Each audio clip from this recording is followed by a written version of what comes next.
Across deserts, mountains, islands, and forgotten valleys lie structures so old, so massive, and so carefully carved that they feel impossible for their time. Some are hidden under mountains, some cut straight from bedrock, others standing alone in landscapes where no civilization should have existed. These places whisper the same quiet question: who built all of this, and how much have we forgotten? Every chapter in this journey opens another doorway into the ancient world. Giant temples, lost fortresses, buried cities, stone monuments shaped by hands we still don't understand. Not myths, not legends, real discoveries carved into the earth, waiting thousands of years for someone to notice. The Cyclopean fortress of Nurashain, Santu Antonin, Sardinia. Across the rugged plains of northern Sardinia, where the wind moves across dry grass and volcanic rock, a single structure rises like the memory of another age. Nurashain Santu Antonin. Massive, silent, and impossibly old, it stands at the heart of a landscape that has forgotten the hands that shaped it. Built more than 3,500 years ago, long before the Greeks sailed the Mediterranean, or Rome was even an idea, this fortress remains one of the greatest mysteries of the Bronze Age, a structure so advanced in its engineering that even now, no one fully understands how it was made.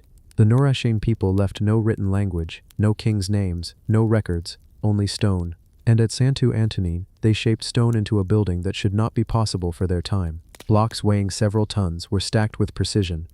At the center stands a triangular tower, rising nearly 20 meters in its original height. The walls are made of giant basalt stones fitted together without mortar, forming corbelled chambers that rise in perfect curved vaults. To walk through them is to enter a world where geometry came long before writing, where people understood weight, gravity, and stone with an intelligence we rarely attribute to the Bronze Age. The entrance is low and narrow, as if the builders wanted to shift the visitor's posture to bow, to feel the weight of earth above. The passage opens into a circular chamber whose ceiling curves upwards in a spiral of overlapping stones.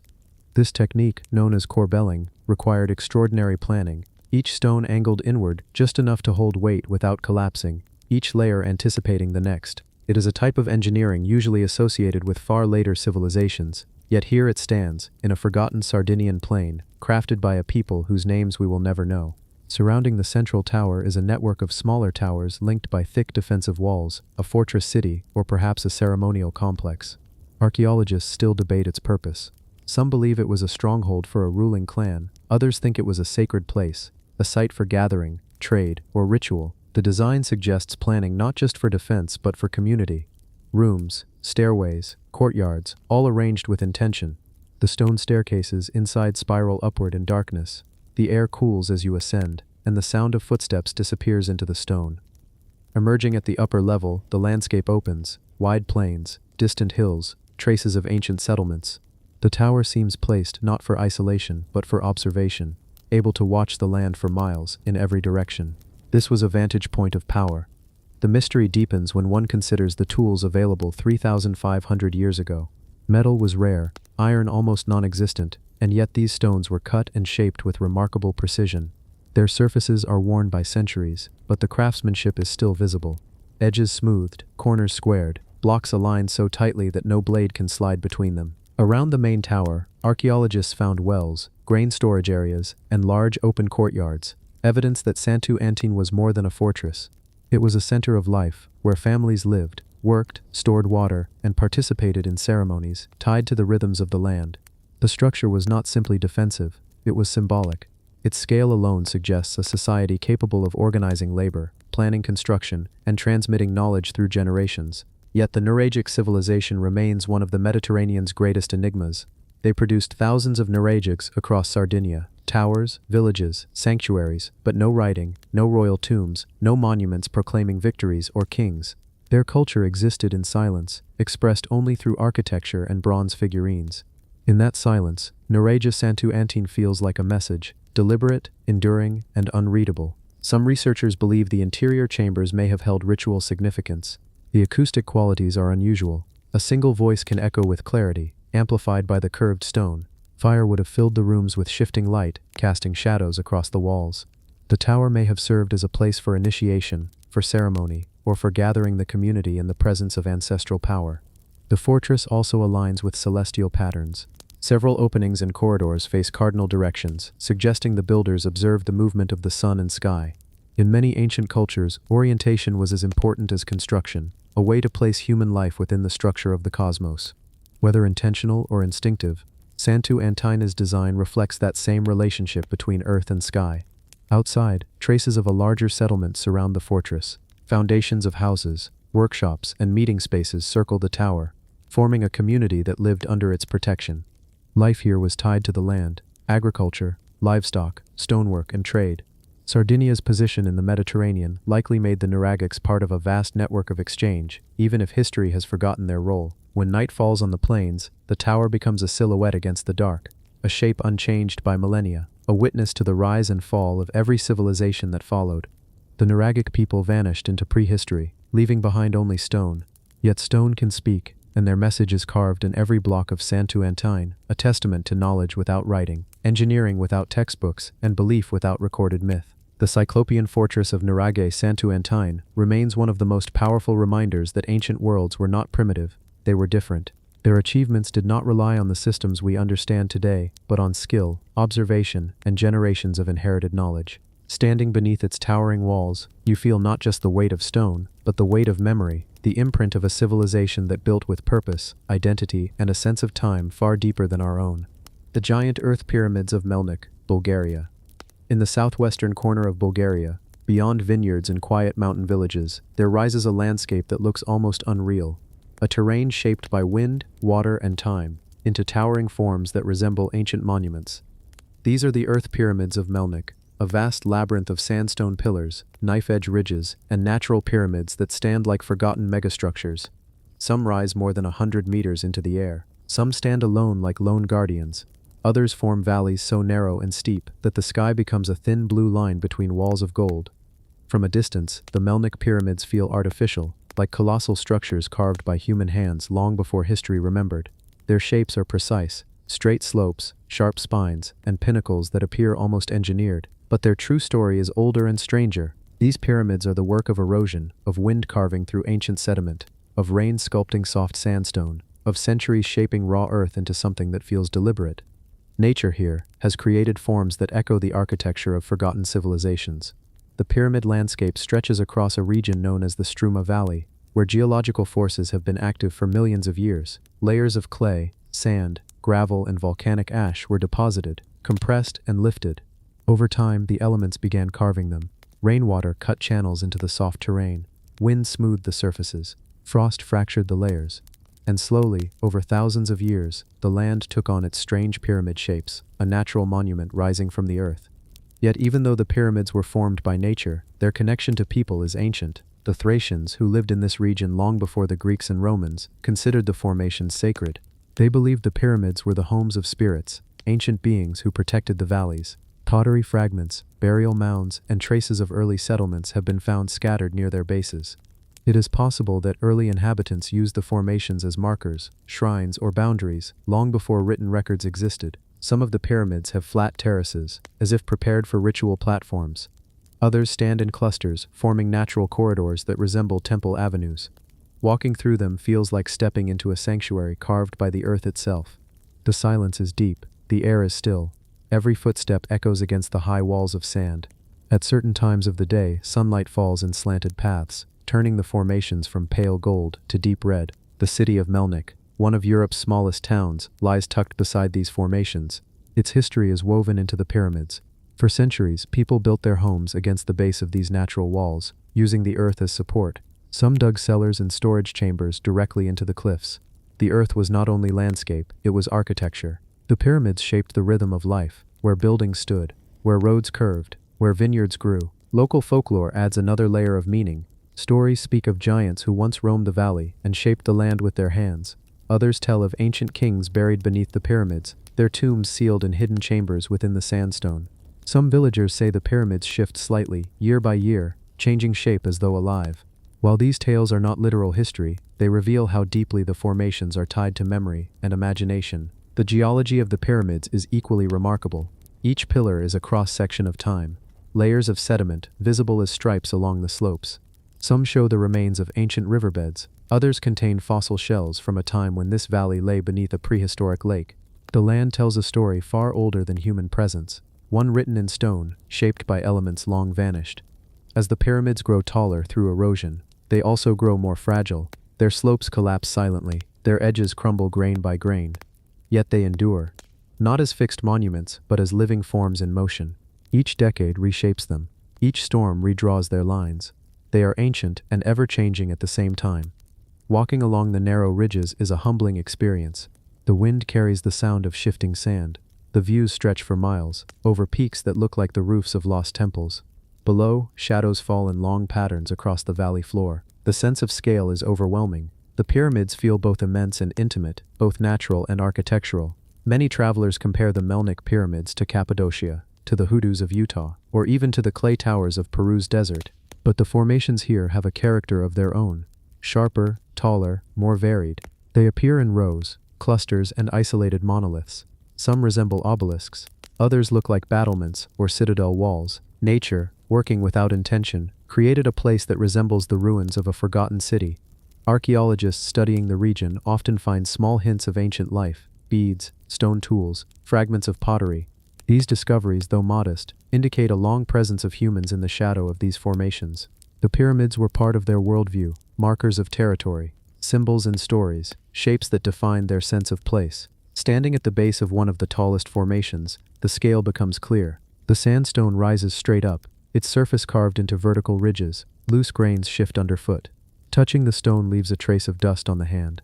The pyramid is both immense and delicate, a reminder of time's slow work, of forces too gentle to notice yet powerful enough to reshape mountains. The giant earth pyramids of Melnick remain one of Europe's quietly astonishing landscapes, not widely known, not heavily visited, but unforgettable to those who walk among them. They are monuments that no civilization built, but every civilization could recognize. In their silent shapes there is a sense of deep continuity, the earth remembering its own story in the only language it knows, form. And as the sun moves across the sky, casting long shadows down the sandstone slopes, the pyramids seem almost to breathe. They are as old as the valley, older than every city built upon it, yet still growing, still changing, still writing their slow, patient script into the land. The megalithic dragon temple of Mashnaq, Lebanon. In the mountains of northern Lebanon, where cedar forests drop into deep valleys and mist hangs low on the ridges, there is a ridge of stone that looks nothing like the land around it. Huge blocks rise in a serpentine line, curving along the hilltop, as though following the movement of something ancient that once crawled across the earth. Locals call this place Mashnaq, and among its scattered ruins lies one of the most enigmatic megalithic sites in the Levant, a set of towering stones arranged in a pattern that feels both intentional and primeval. Archaeologists refer to it simply as the Dragon Temple. The site sits about 1,200 meters above sea level, overlooking a landscape carved by time. From a distance, Mashnaka appears as a series of giant limestone slabs and trilithon blocks, some upright, some fallen, others resting like vertebrae of a creature long dead. Up close, the stones reveal the marks of ancient working, smooth faces, chiseled edges, and alignments too deliberate to belong to nature alone. Some blocks weigh many tons. A few exceed what early Bronze Age tools could reasonably handle. Mashnaka's most striking feature is a curving line of megaliths, forming a sweeping arc across the ridge.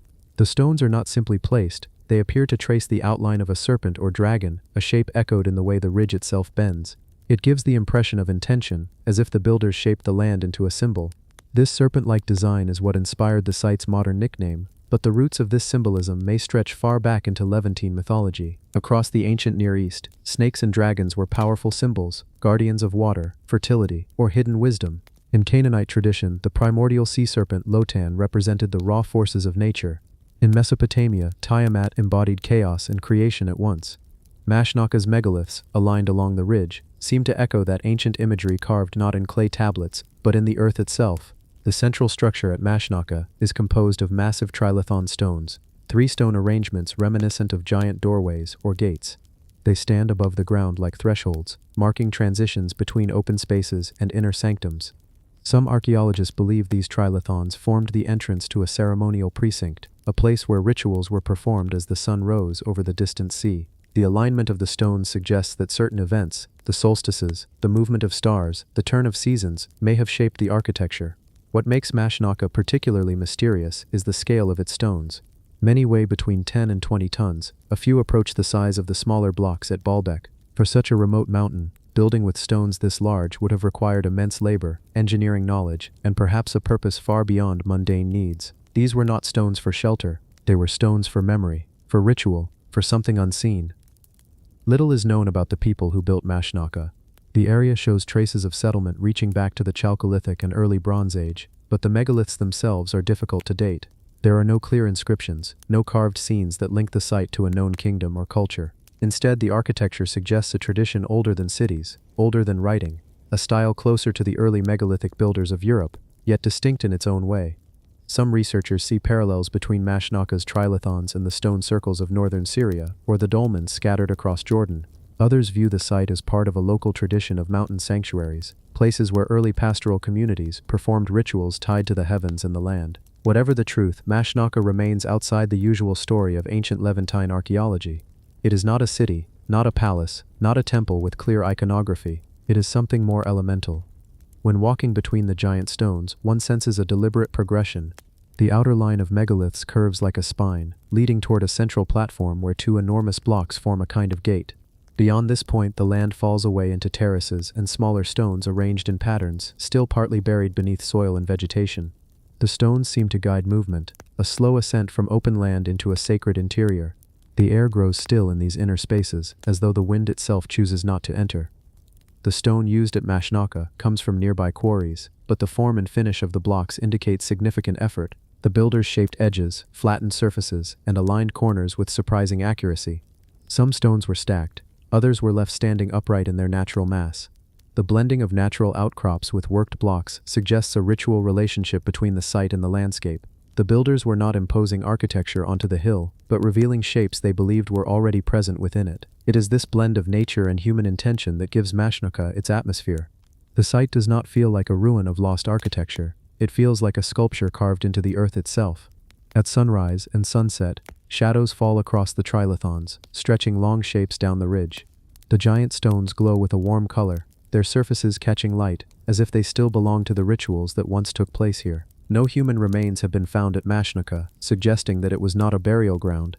No domestic structures have been identified, which rules out a settlement. Instead, the site appears to have been a sanctuary, a gathering place for ceremonies tied to seasons, sky, or mythic beings associated with the mountains. The serpent-like design hints at a cult of nature, perhaps focused on fertility or the renewal of water, essential in the dry Levantine climate. In the absence of written records, the meaning of Mashnaka emerges from the stones themselves. Their size shows importance. Their arrangement shows intention. Their alignment shows knowledge. The fact that they were built at high altitude suggests a desire to be closer to the horizon, to observe the first light of day, to stand between earth and sky. One striking aspect of the site is its silence. The stones absorb sound, footsteps are muted. Standing within the trilithons, one feels enclosed by presence, not by walls. The structure is open to the sky, yet it creates a sense of interior space, an architectural paradox shared by many ancient sanctuaries. Over millennia, wind and rain have worn the stones, smoothing edges and softening corners. Vegetation has woven itself between them. Yet the outline of the dragon temple remains visible, its serpent-like curves still perceptible even from afar. The site endures because it was built not to resist nature, but to harmonize with it. In the history of megalithic architecture, Mashnaka stands as a reminder that monumental building did not always require cities, kings, or empires. Sometimes it required only a community's belief in place, in a hill, a horizon, a line of stones that became more than stone. The Dragon Temple of Mashnaka remains one of the Levant's quiet mysteries. No inscriptions speak for it, no myths preserve its name, yet the stones still speak in their own language, the language of alignment, weight, and presence. And in their silence, they hold a memory older than kingdoms, older than writing, a memory carved into the spine of a mountain, waiting for those who come to listen. The hidden stone vaults of Must Farm. In the quiet wetlands of eastern England, surrounded by reed beds, dark mud, and pools of slow water, a discovery emerged that seemed almost too perfect to believe. Beneath the surface of a drained quarry, archaeologists uncovered a settlement so well preserved that it felt less like a ruin and more like a moment frozen in time. This place, known as Must Farm, revealed not just objects or structures, but an entire Bronze Age world, sealed by disaster and preserved by water. What they found beneath the peat were vaulted wooden homes, built on stilts above a slow-moving river. These houses belonged to a community that lived here around 1000 BCE, long before written history arrived in Britain.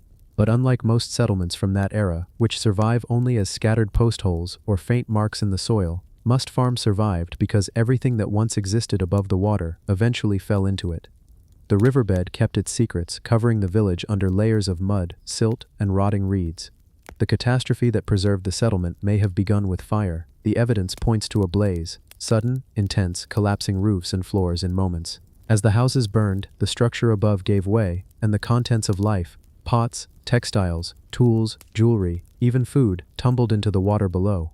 The river smothered the flames, sealing everything under mud before it could decay. What remained were rooms so intact that archaeologists could trace where people slept, cooked, worked, and stored their wealth. Each home at Must Farm was built with surprising skill. Thick wooden beams formed the structure, arranged in circular frames. Although the houses have collapsed, their shapes can still be read through the positions of the fallen timbers. Some rooms contained woven baskets, neatly stacked storage vessels, and personal belongings arranged in patterns that suggest daily routines. The floors, once suspended high above the water, may have formed part of a larger platform, a network of walkways connecting each house like a floating village. The vault-like effect of the preserved house interiors is what gives the site its quiet power. Wooden boxes and containers still held their contents. Clay pots were found sitting exactly where they had been placed moments before the fire. A textile fragment, woven with extraordinary fineness, was folded carefully as if waiting for its owner to return. Even the remains of a meal, grains, seeds, and slices of fish were recovered from cooking vessels. To encounter these objects is to feel the presence of the people who lived here. Not as distant ancestors, but as human beings with recognizable habits, fears, and intentions. They ate, slept, stored their valuables, and kept their homes organized. They left fingerprints on pottery and tool marks on wood. Their world feels close enough to touch. Beyond domestic life, Must Farm revealed something deeper, a society connected to water in ways difficult to imagine today. The river was their road, their protector, their source of food, and perhaps even their identity. Boats carved from oak trunks were found half submerged along the settlement, their curved hulls still intact. These boats suggest travel between communities, trade of materials, and a relationship with the wider landscape far beyond the village.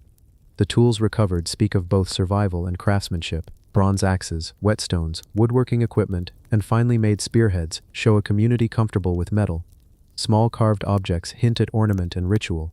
A beautifully decorated sword hilt suggests the presence of status or leadership, not through monuments or fortresses, but through the quality of personal objects carried and used. What makes Must Farm so rare is the preservation of perishables, things that almost never survive from antiquity: the anaerobic mud-protected wood, textile fibers, rope, baskets, and even fragments of clothing. Archaeologists could see how roofs were thatched, how beams were joined, how pottery was left to dry. These details transform the settlement from a site of ruins into something deeper, a glimpse into the lived experience of people whose world was usually erased by time. The fire that ended the settlement remains mysterious. It might have been accidental, a spark from a hearth catching dry thatch, or deliberate, caused by conflict or abandonment. The speed of the collapse suggests panic or sudden disaster. Whatever the cause, the people did not return. Their village fell silently into the water, preserved layer by layer. Must Farm also reveals a connection between the Bronze Age and the natural environment that is often forgotten. The wetlands were neither barrier nor wilderness. They were resource-rich ecosystems. Fish traps, eel spears, woven nets, and piles of animal bones show a diet supported by both land and water. The villagers understood the rhythm of the river, its floods, its dangers, its gifts. Their homes, those stilted vaults of wood, were crafted to rise above the unpredictability, yet remain part of it. Walking through the reconstructed plan of the settlement in imagination, one can feel the quiet pride of its builders. Wooden posts rise like ribs from the mud. The remains of walkways stretch outward. Round houses once stood on these platforms, filled with light from hearth fires and open doorways. The people who lived here were not primitive. They were practical, intelligent, and deeply tied to their home. The hidden stone vaults in the chapter title do not refer to literal stone chambers, but to the sense of enclosed space created by the preserved interior worlds. The way rooms collapsed but remained sealed, almost like ancient time capsules. In the stillness of those chambers, the past feels present. In the end, Must Farm is not simply an archaeological site. It is a moment suspended, a Bronze Age day that ended suddenly and was preserved by chance. The objects left behind trace the outline of a community that cared for its tools, its food, its belongings, and each other. And as the muddy water closed over their broken homes, it unintentionally kept their story waiting, a memory asleep in the wetlands, untouched until the earth itself was opened once more. The monolithic tombs of the giants, Sardinia. Across the island of Sardinia, between rolling hills, wind-cut ridges, and fields of coarse Mediterranean grass, stand long, curved monuments of stone, structures so large and so deliberate that legends arose to explain them. Locals came to call them tombi dei giganti, the tombs of the giants, imagining that only giants could have built chambers of such size or required resting places so monumental. But long before the myths took shape, long before shepherds and travelers named them, these structures belonged to a very ancient people whose identity has slowly been rediscovered through fragments of stone, pottery, and quiet persistence.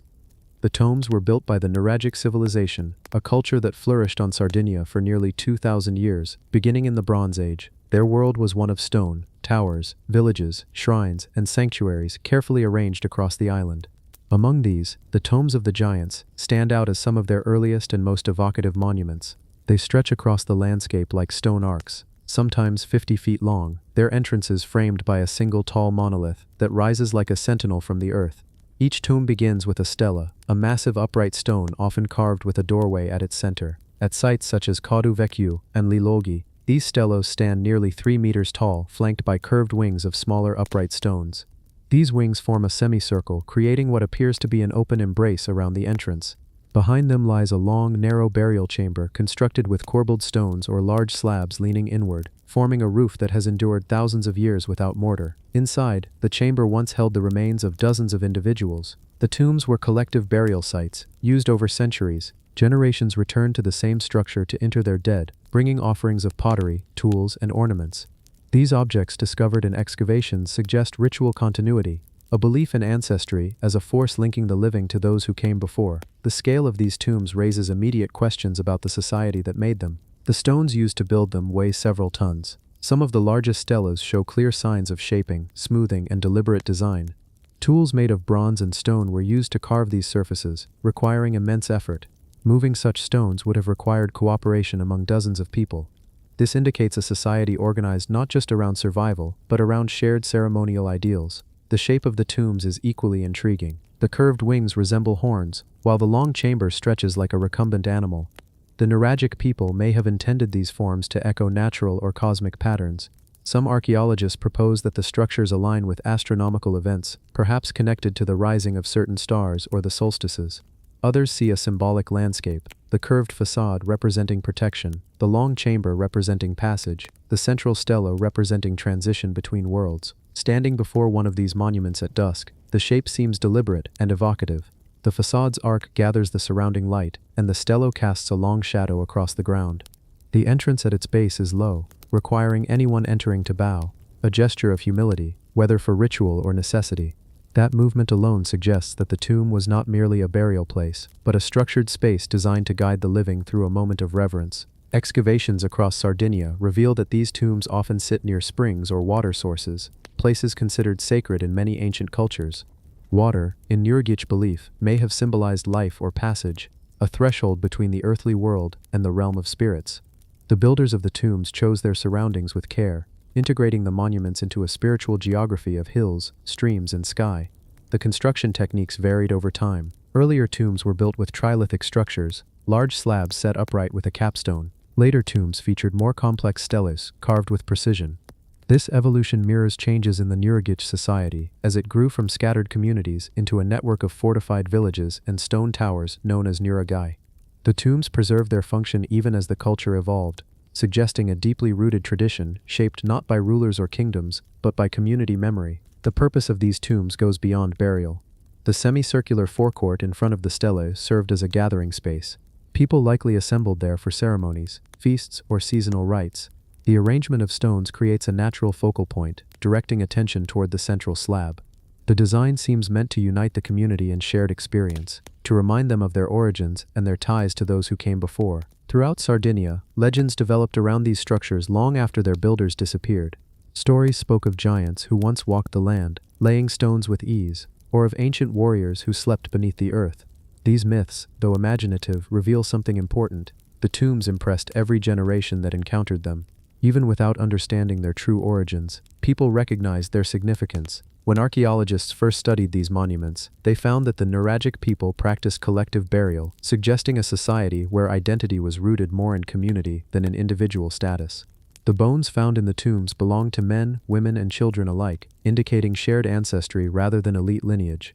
The offerings left behind, bronze daggers, beads, pottery, were modest but meaningful, each object carrying symbolic weight. The atmosphere inside a tomb of the giants is unmistakable.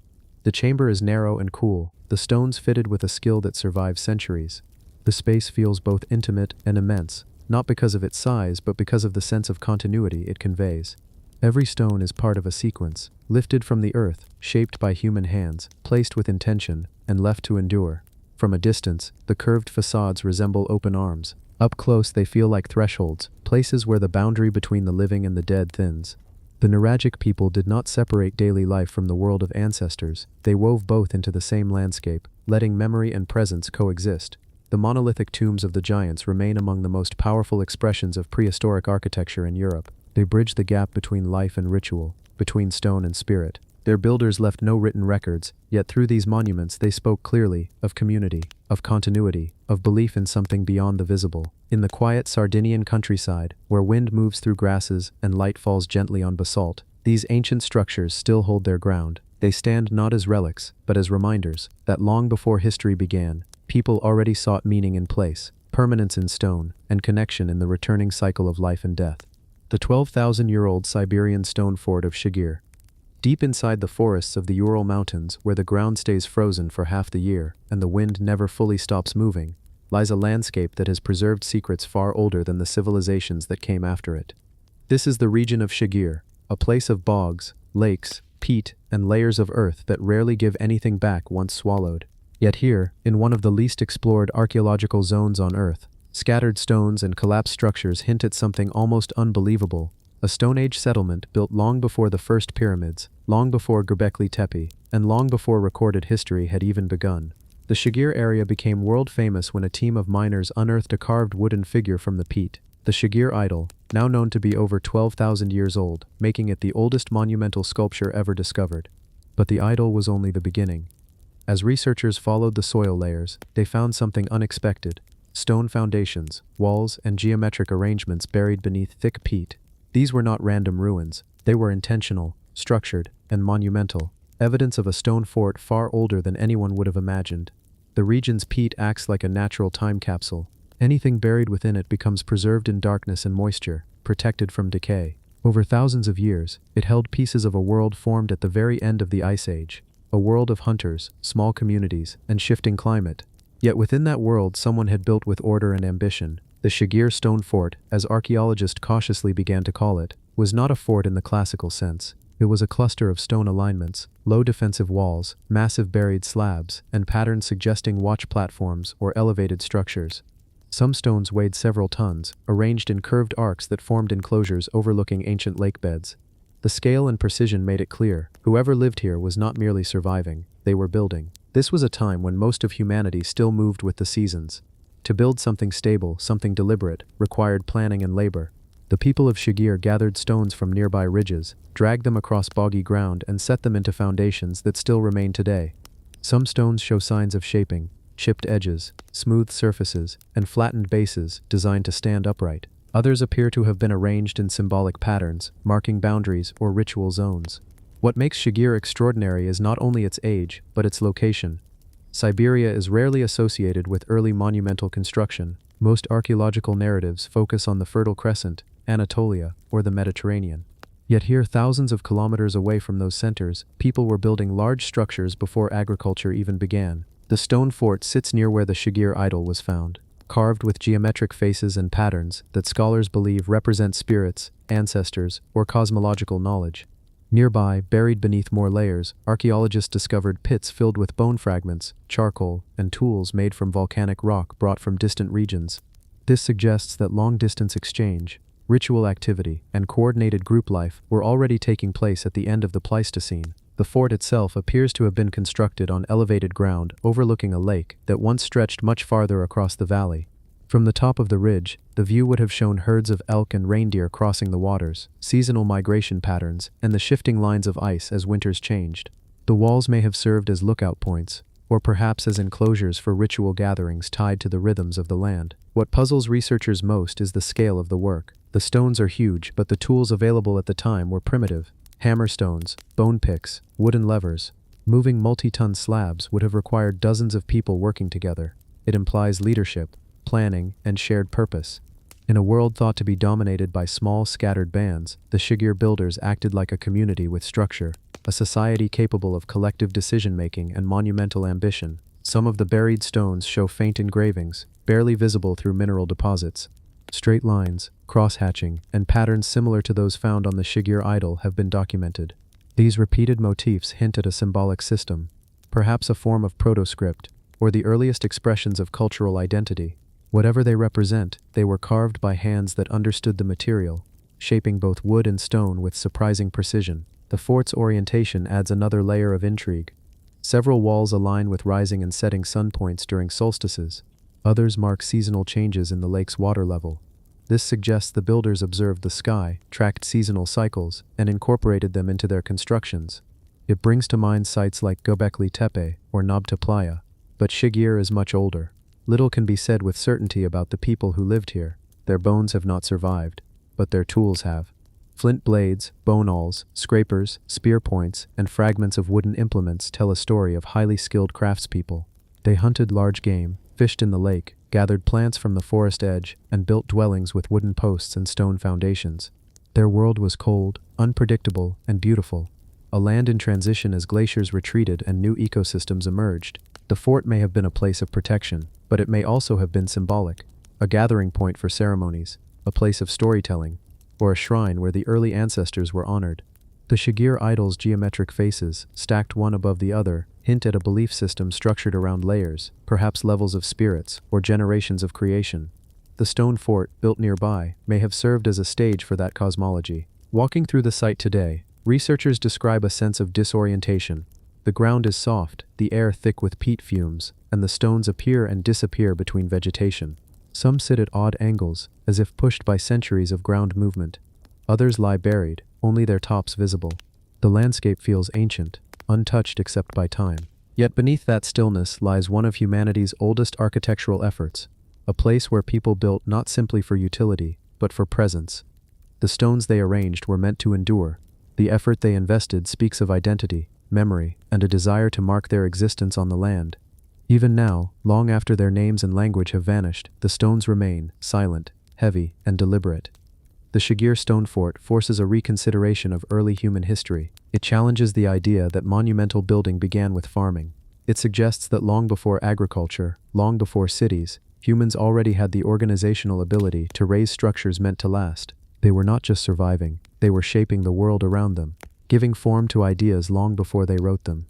In those buried stones sleeps a story older than civilization, a story of endurance, creativity, and the first sparks of architectural imagination. Shigir's walls, faint though they are, whisper the same truth carried by the wooden idol, that even at the dawn of humanity, people were already dreaming in patterns, carving meaning into material, and building monuments to whatever they believed, weighted beyond the visible world.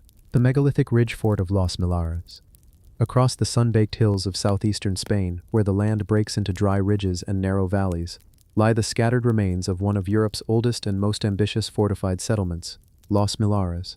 Long before written history reached the Iberian Peninsula, long before metal spread across Europe, a community of early builders carved a stronghold into this rugged landscape. Their walls, ditches, and burial monuments stretch across the ridge like the bones of a forgotten kingdom. The scale is astonishing, the mystery even more so. Los Millares dates to around 3200 to 3030 TCE, the Copper Age. It rises above a river plain near Almeria, overlooking farmland that would have been precious to the people who lived here. This was not a small village with a simple wall. It was an entire fortified ridge, a sequence of defensive rings, bastions, and stone-built towers arranged with precision and purpose. When archaeologists uncovered it, they realized they were looking at one of the earliest large-scale fortification systems in Europe. The outer defenses alone stretch for hundreds of meters. Deep ditches were carved directly into the bedrock, as if the earth itself had been turned into a weapon. Behind these trenches rise stone ramparts, their foundations still visible, their silhouettes still clinging to the ridge. Inside the walls are bastions, projecting outward so defenders could strike from the sides, a tactic much later civilizations would also use. Yet here it appears thousands of years earlier, shaped by people whose names are lost. At the very top of the ridge lies the Acropolis, the heart of Los Millares. This upper enclosure contains the remains of houses, workshops, and storage rooms. Copper smelting furnaces have been found here, their ash and slag still preserved in the soil. Los Millares was not just a fortress, it was a center of early metallurgy, drawing power from the craft of turning stone into metal. Copper weapons, tools, and ornaments discovered in the settlement show a level of skill rare for the time. This was a community at the edge of technological change, shaping metal while much of Europe still relied on stone. But what gives Los Millares its haunting presence is the scale of its funerary landscape. Stretching around the settlement are more than 90 megalithic tombs, great stone chambers covered with earth mounds, their entrances lined with slabs, their interiors built for the dead of the community. These tombs, known as tholoi, are some of the earliest large stone monuments in Europe. Inside them, archaeologists found crafted pottery, blades, beads, and figurines, offerings placed alongside the dead. Many of these tombs were used for generations, with ancestors resting side by side, their presence forming a silent circle around the living. The ridge itself seems chosen with intention. High, narrow, and naturally defensible, from its edges one can see the surrounding plains for miles, perfect for watching movement across the valley. Yet Los Millares was more than a military outpost. Its complexity suggests something deeper, a community built around cooperation, ceremony, and shared identity. The people who lived here shaped not only their homes, but their entire landscape. They carved trenches into the rock, hauled heavy stones up the ridge, and built walls that followed a precise geometric pattern. Every structure appears part of a larger plan. The settlement grew over centuries. New walls were added, defenses expanded, and the Acropolis reinforced. Each generation inherited the labor of the one before it, adding its own layer of stone and memory. The scale of construction reveals a society capable of organizing hundreds of workers, a level of coordination rarely expected from Copper Age communities. At the same time, Los Millares was deeply connected to the world beyond its walls. Imports of ivory, seashells, and exotic stones show links to trade routes stretching across the Mediterranean. The people here were not isolated. They were part of a network of early exchange that carried materials, ideas, and rituals between distant shores. Yet, even with all this evidence, the purpose of the fortress remains partly unknown. Was it built in response to threats, rival communities, resource conflicts, or the need to protect copper? Or did it serve a ceremonial role, a place where the living and dead formed a single landscape of meaning? The answer lies somewhere between defense, identity, and belief. The fortifications are too elaborate to be symbolic alone. The burial mounds are too numerous to be incidental. Los Millares was both shield and shrine, a place where life and memory were held in stone. Inside the Acropolis, archaeologists uncovered rectangular houses, workshops lined with stone benches, and hearths where daily life played out. The community was not wealthy by later standards, yet it invested enormous labor into its fortifications and tombs. The emphasis on protection and ancestry suggests a society where land, lineage, and craft were central to survival. Over time, climate shifts and changing trade routes likely weakened Los Millares. As the Bronze Age rose and new regional powers emerged, the ridge was slowly abandoned. Its walls fell quiet, the tholoi closed their entrances. Wind and dust covered the floors where furnaces once burned. But the stone remained, it always does. Walking the ridge today, the lines of the ancient walls still guide the landscape. The tombs still dot the slopes like small hills, each with its entrance pointed toward a world the builders once knew. The Acropolis still holds the outlines of houses, shadows cast by walls long gone. In these fragments lies the spirit of a civilization that built for endurance, shaping a fortress that could outlast its own memory. The ridge fort of Los Millares forces us to rethink what early Europeans were capable of. It shows that complex societies existed long before the classical world, organizing large construction projects and building sacred landscapes that merged defense, ritual, and identity. It reminds us that power does not always take the form of empire. Sometimes it rises quietly, stone by stone on a ridge overlooking the plain. And even now, the fortress holds its silence, a monument to the first engineers of Europe, whose walls still stand against sun and wind, guarding a story written in stone, waiting to be heard. The forgotten rock city of Eski Kerman, Crimea. High on a limestone plateau in the Crimean mountains, hidden between forests and rolling hills, lies a city carved not from brick or mortar, but directly from the living rock. Eski Kerman, Old Fortress, is a place where homes, temples, towers, and streets were all hewn into stone, as if the mountain itself had once been alive and shaped by human hands. To walk through it today is to move through a city that feels half built by people and half formed by the earth, a place where thousands once lived, yet left behind almost nothing of themselves except the stone they hollowed out.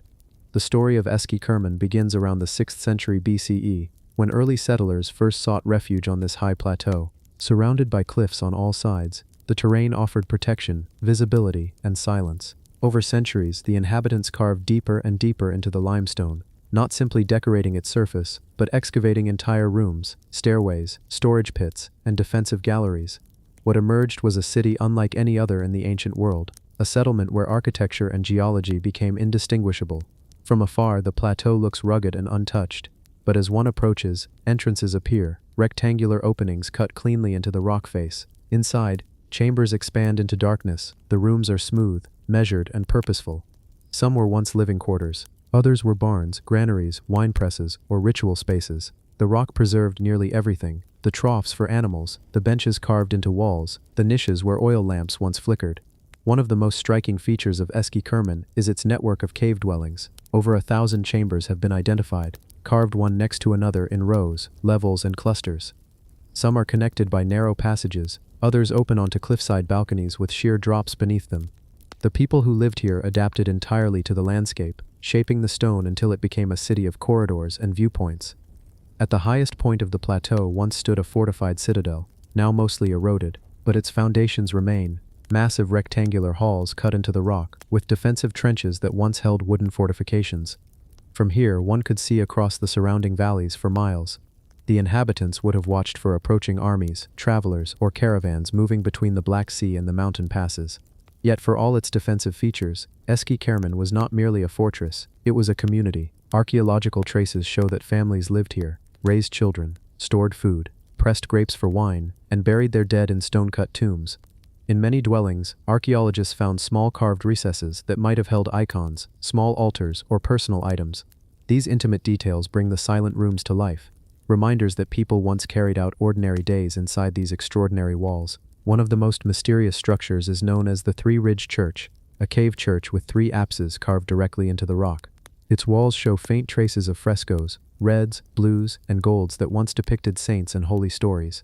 Even though the paint is nearly gone, the surfaces still carry the marks of brushes and chisels, the delicate shaping of arches and domes. This church, like many others at Eski Kerman, shows how deeply faith was woven into the daily rhythm of the settlement. The city thrived for centuries, especially during the Byzantine period, when it became part of a network of fortified mountain settlements. But its greatest challenge arrived with the waves of invasions that swept through the region. Goths, Huns, Khazars, and later medieval steppe tribes. The plateau's high walls offered protection, but not enough to resist armies indefinitely. Over time, the city was raided, burned, and rebuilt. Eventually, in the 13th century, it was abandoned entirely as the region changed hands and populations shifted. Yet the abandonment became its preservation. Because the structures were carved directly into stone, they remained sealed and silent through centuries of weather and war. While other cities collapsed or were rebuilt, Eski Kerman simply slept. No roofs to rot, no walls to topple, only rock shaped by intention, preserved by nature. Walking through the site feels like moving through a memory rather than a ruin. Every chamber speaks without sound. Stone troughs retain their shape, carved steps show the wear of barefoot children and rushing soldiers. The wind moves through the entrances, carrying the scent of pine and earth. Light enters only through narrow openings, casting long shadows across floors worn smooth by centuries of footsteps. In some rooms, mysterious cup marks and carved symbols remain. Their meanings are unclear, perhaps ritual markings, perhaps signs to indicate storage or ownership. The lack of written records from the inhabitants leaves much unknown. Eski Kerman's story must be pieced together through stone alone, and the stone reveals a people who understood their land intimately. They chose not to fight the mountain but to collaborate with it. Their architecture is not an imposition but an adaptation, a merging of human need and natural form. The city feels grown rather than built, as though it rose from the plateau one chamber at a time. The layout shows a careful sense of planning. Drainage channels cut into floors and walls indicate knowledge of seasonal rain. Elevated storerooms kept grain dry. Deep pits carved below houses acted as refrigeration chambers. Defensive corridors narrow suddenly, at turns, ideal for slowing intruders. In many ways, the stone itself became the city's finest engineer. Though the inhabitants vanished, their craftsmanship endured. The chambers still feel solid, untouched by time. The walls bear tool marks, grooves and lines left by chisels, each stroke placed by hands that worked with patience and purpose.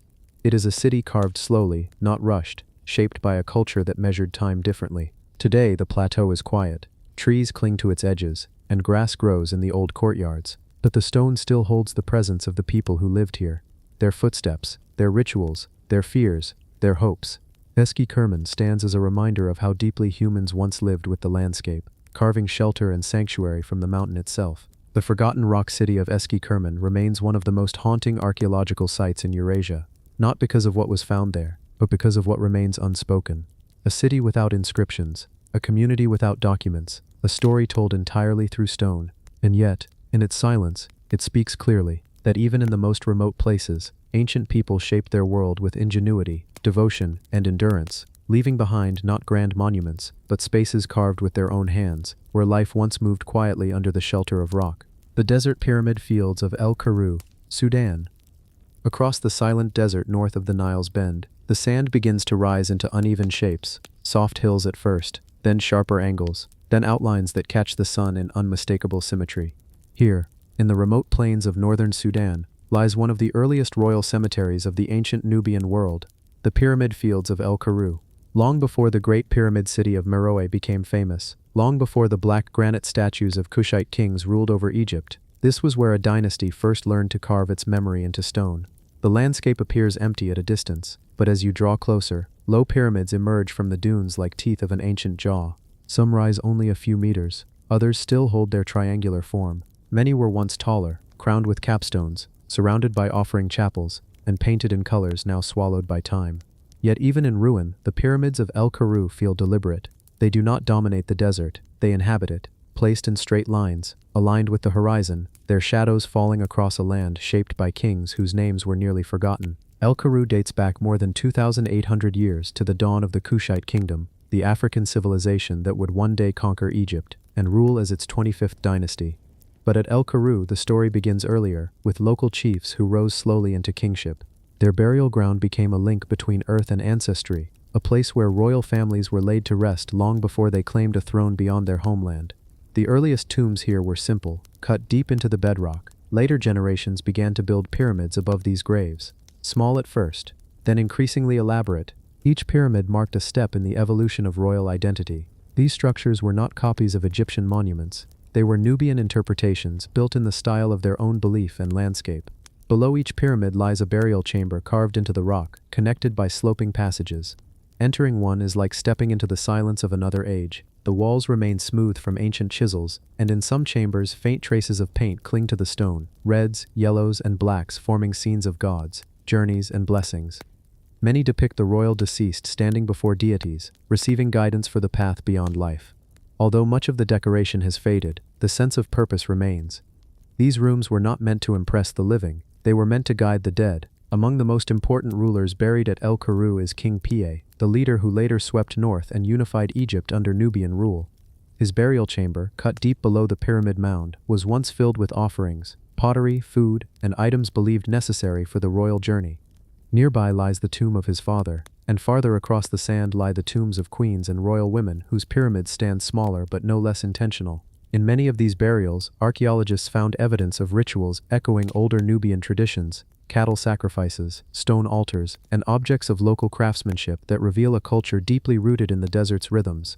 One of the most striking features of El Karoo is the cemetery for royal horses, each buried in its own pit, carefully arranged, sometimes adorned with harnesses of bronze and iron. These were not merely animals, they were companions of kings, symbols of power and mobility across desert plains. Their graves aligned with the royal tombs suggest a belief that both king and steed would continue their journey side by side in the afterlife.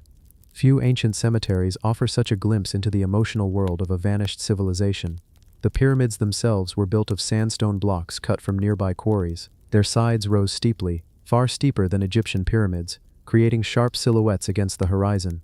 Time has worn many of them down, the wind lifting grains of sand and carrying them off one whisper at a time, but their foundations still hold, and the desert preserves their forms better than any other climate could. As the sun moves across the sky, each pyramid casts a changing shadow, as if reminding the earth of the kings who once ruled this land. El Karoo's isolation today gives it an atmosphere few ancient sites possess. There are no crowds, no noise, only wind, sand, and the distant murmur of the Nile. In that stillness, the imagination begins to reconstruct what once stood here. You can almost picture the funeral processions moving slowly toward the tombs, priests chanting, incense burning in clay bowls, the king's body carried beneath cloth and lion motifs. You can sense the solemnity with which they approached the descent into the burial chamber, knowing that their ruler would soon join generations of ancestors beneath the earth. The artwork found in the chambers, although faint, reveals a sophisticated belief system, a blend of Egyptian religious imagery and older Nubian symbolism. The gods are drawn in familiar forms, but the scenes carry local interpretations. In one chamber, figures hold curved staffs and feathered crowns. In another, a procession of offerings leads toward a seated deity. All of it suggests a kingdom forming its identity, merging external influence with internal memory. Even in ruin, the pyramids hold a quiet dignity. This was not an empire seeking to broadcast its power across continents. These were families building continuity, stone markers for lineage, memory, and belonging. When later Kushite kings built the grand pyramids at Nuri and Meroe, they followed the example first established at El Karoo. The tradition began here, in the low desert, with modest monuments that evolved into some of the most iconic symbols of ancient African history. What survives today is more than architecture. It is a landscape of remembrance, a place where stone, sand, and sky form a timeless horizon. The wind carries the same patterns it carried thousands of years ago. The dunes shift but never erase the outlines, and beneath each pyramid lies a story of a life once considered worthy of eternal protection. The desert pyramid fields of El Karoo remain one of the most evocative corners of the ancient world. They are not grand in height or scale, but deeply human in purpose. Each block, each chamber, each alignment reflects a belief in continuity, a hope that memory could be anchored in stone, even against the slow erasure of time. And standing among them, surrounded by silence, you feel that hope still lingering, carried gently in the desert wind. The colossal sandstone shrine of Medoin Salas Diwan. In the wide silence of northwest Arabia, where sandstone cliffs rise like frozen waves, lies one of the most enigmatic spaces carved into desert stone, a hollow chamber known simply as the Diwan, set into the pale rose cliffs of Medoin Salaf, the southern capital of the Nabatean kingdom. This immense hall feels less like a room and more like a breath taken by the mountain itself. Its walls stand high and smooth, its edges sharpened by ancient hands, its ceiling darkened by centuries of shadows. Nothing about it was accidental. It is a structure carved not for living, but for gathering, a space for intention, for ritual, perhaps even for negotiation between humans and the divine. Medoin Salaf, once called Hegra, flourished 2,000 years ago as a desert crossroads. Caravans carrying incense, silk, and spices passed through its valleys. Traders rested beside wells. Stonemasons carved monuments into the cliffs. And among these, the Diwan occupies a place apart, not a tomb, not a house, not a storage room, but a chamber whose purpose is still debated. Its entrance opens like a doorway into silence. One steps inside and feels the temperature shift, as if the rock remembers things long forgotten. The space is rectangular and monumental. The walls are perfectly vertical, rising several meters high, with corners cut so precisely they seem almost geometric. The ceiling slopes inward, following the natural grain of the mountain but shaped to feel intentional. This blend of nature and design, untouched stone guided by human vision, is characteristic of Nabatean architecture. Their builders did not impose new structures onto the desert, they transformed what was already there. The Diwan was carved from a single sandstone block, its interior scooped and shaped with astonishing skill. The masons would have used iron chisels, stone hammers, and wooden wedges soaked in water to widen fissures. Simple tools, but wielded with mastery. Every surface bears faint marks of handwork, lines that still catch the shifting desert light. These marks are not decoration, they are memory. The last traces of those who shaped the chamber centuries before written history came to this land.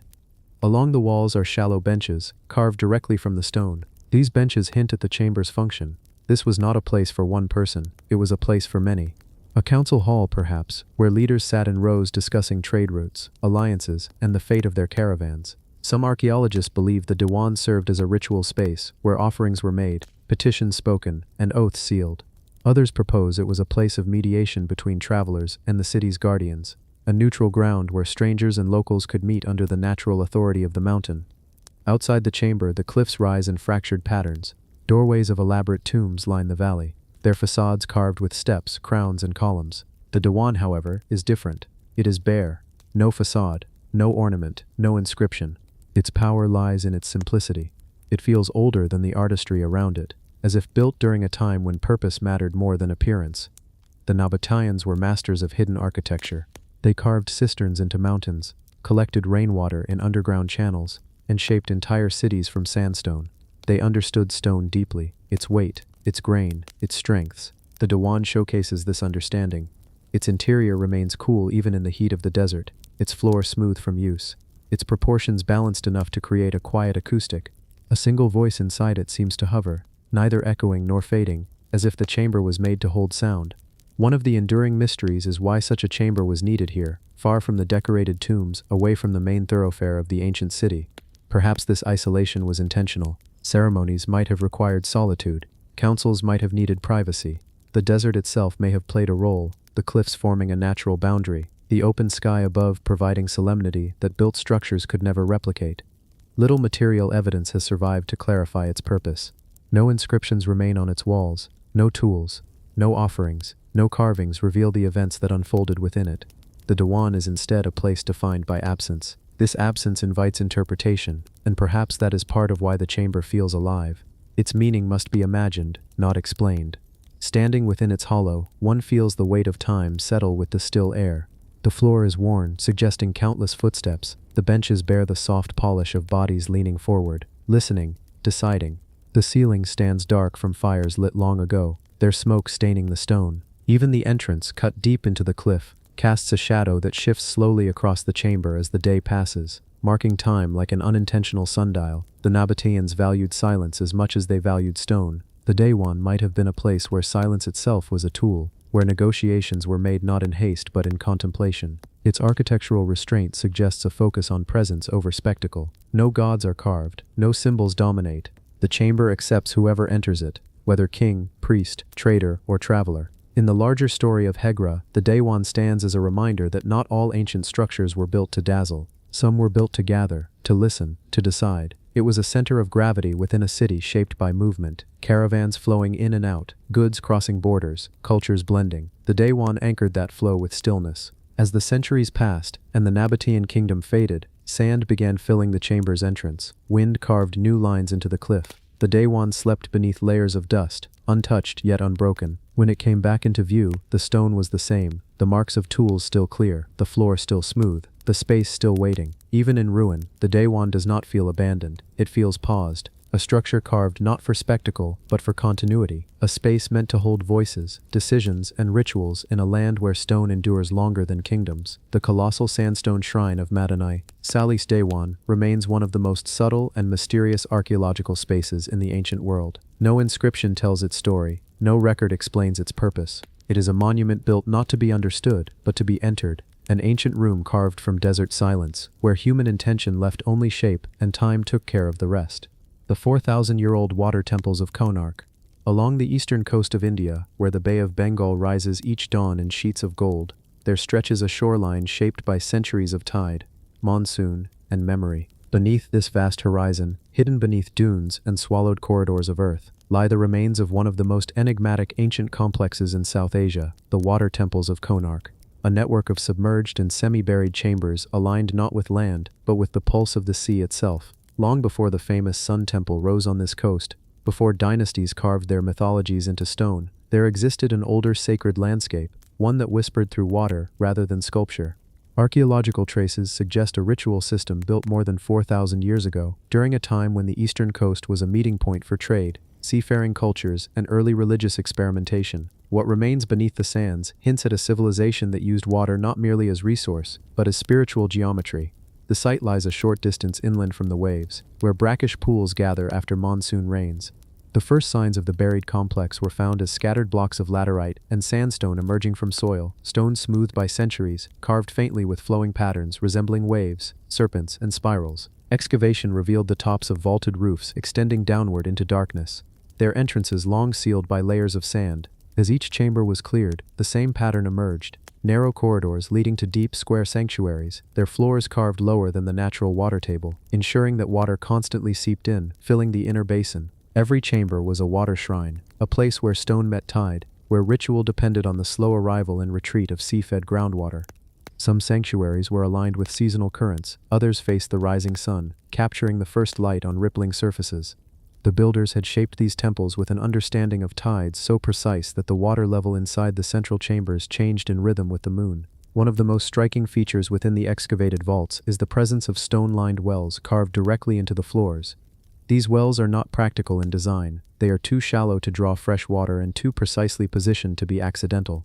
Their symmetry, their alignment with doorways, and their connection to carved drainage channels suggest ceremonial purpose. Scholars believe they served as ritual mirrors, where priests observed the reflections of the sun, moon, and stars upon the surface, reading signs in the shifting patterns of light.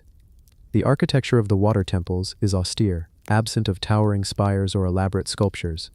Instead, the walls are marked with subtle line carvings, geometric grids, spirals, flowing forms that echo coastal topography. Many stones bear the faint impressions of marine creatures, fish, turtles, and stylized serpents, motifs that later appear prominently in Eastern Indian mythology. These early carvings may represent one of the oldest ritual associations between water, fertility, and cosmic cycles. Some chambers reveal evidence of acoustic design. When water fills the inner basin and a voice speaks from the threshold, the chamber amplifies the sound in a low, resonant hum. This effect seems intentional. The walls curve gently inward, creating a natural resonance. This acoustic phenomenon, paired with water and filtered light, would have produced a ritual environment of profound sensory focus. The priest standing at the center of the water shrine would hear their own voice returned as a deeper echo, as though speaking to a presence beyond the room. Traces of ancient offerings have been recovered from sediment, fragments of pottery, beads, burnt grains, and tiny metallic pieces possibly used in fire-water rituals. The presence of charred material inside waterlogged rooms is puzzling. It suggests the ritual use of floating lamps, small flames drifting across the surface of temple basins. As the flame moved, so would the reflections on the walls, turning the chamber into a shifting cosmos of fire and water. Outside the vaults, archaeologists identified long, covered corridors that once connected the shrines, forming a subterranean network. These passageways were lined with smooth floor stones etched with parallel grooves, signs of repeated movement. The grooves lead to a large rectangular platform believed to be a processional court, where gatherings took place before entering the sacred spaces. This connection between public procession and inner, private ritual reflects a societal belief in layered spirituality, communal celebration above, deep introspection below. The positioning of the temples relative to the shore suggests they were not isolated, they were part of a broader coastal ritual zone. Ancient trade routes passed through this region, bringing sailors from distant worlds, Mesopotamia, Southeast Asia, and the Indus cities. Some scholars believe the water temples served as ritual purification sites for travelers who sought protection before crossing the open sea. The carvings of serpents and wave motifs could symbolize guardianship over those who ventured into uncertain waters. One of the most mysterious discoveries near the vaults is a large carved slab depicting a circle divided by flowing lines, resembling a map of currents or a representation of celestial paths mirrored in water. Its purpose is unknown, but its location, at the entrance to the deepest water chamber, suggests it served as a guide for ritual practitioners, an abstract map of forces both earthly and cosmic. The water temples were eventually abandoned, not through conquest or disaster, but through the slow, inevitable change of the coastline. Rivers shifted, sands accumulated, and the water table altered. The chambers began to fill with silt, and the entrances were gradually buried. Only the tops of a few vaults remained visible, mistaken for natural formations until excavation revealed their depth. Yet despite their burial, the engineering endures. When rains arrive and groundwater rises, the chambers behave exactly as they were designed, filling in precise rhythm, holding water at a stable level long after the surface has dried. The ancient understanding embedded within the stone continues to function, quietly demonstrating knowledge of hydrology, architecture, and celestial observation. Standing at the edge of an excavated vault today, the silence is deep, the air cool. Water gathers slowly at the floor, forming a still mirror. Light enters through a narrow slit in the ceiling, painting a single bright line across the surface. The whole chamber becomes a living sundial. As the light moves, the room seems to shift with it, as though the builders intended time itself to be part of the ritual. The water temples of Konark survive as a reminder that early civilizations looked at nature not as an obstacle, but as a partner. They built with water rather than against it. They shaped temples that breathed with tide and moon. Their architecture was not meant to dominate the landscape, but to join it, to flow with the same rhythm as the sea. In their quiet, submerged chambers, one can still sense that philosophy, that the sacred is not always loud or monumental, sometimes it is hidden beneath the earth, where stone meets water and silence carries the memory of those who once listened for meaning in the movement of tides. The 20-foot carved figures of Tenham, Sweden. Across the granite cliffs of Bohuslän, along the western coast of Sweden, the landscape carries a strange stillness.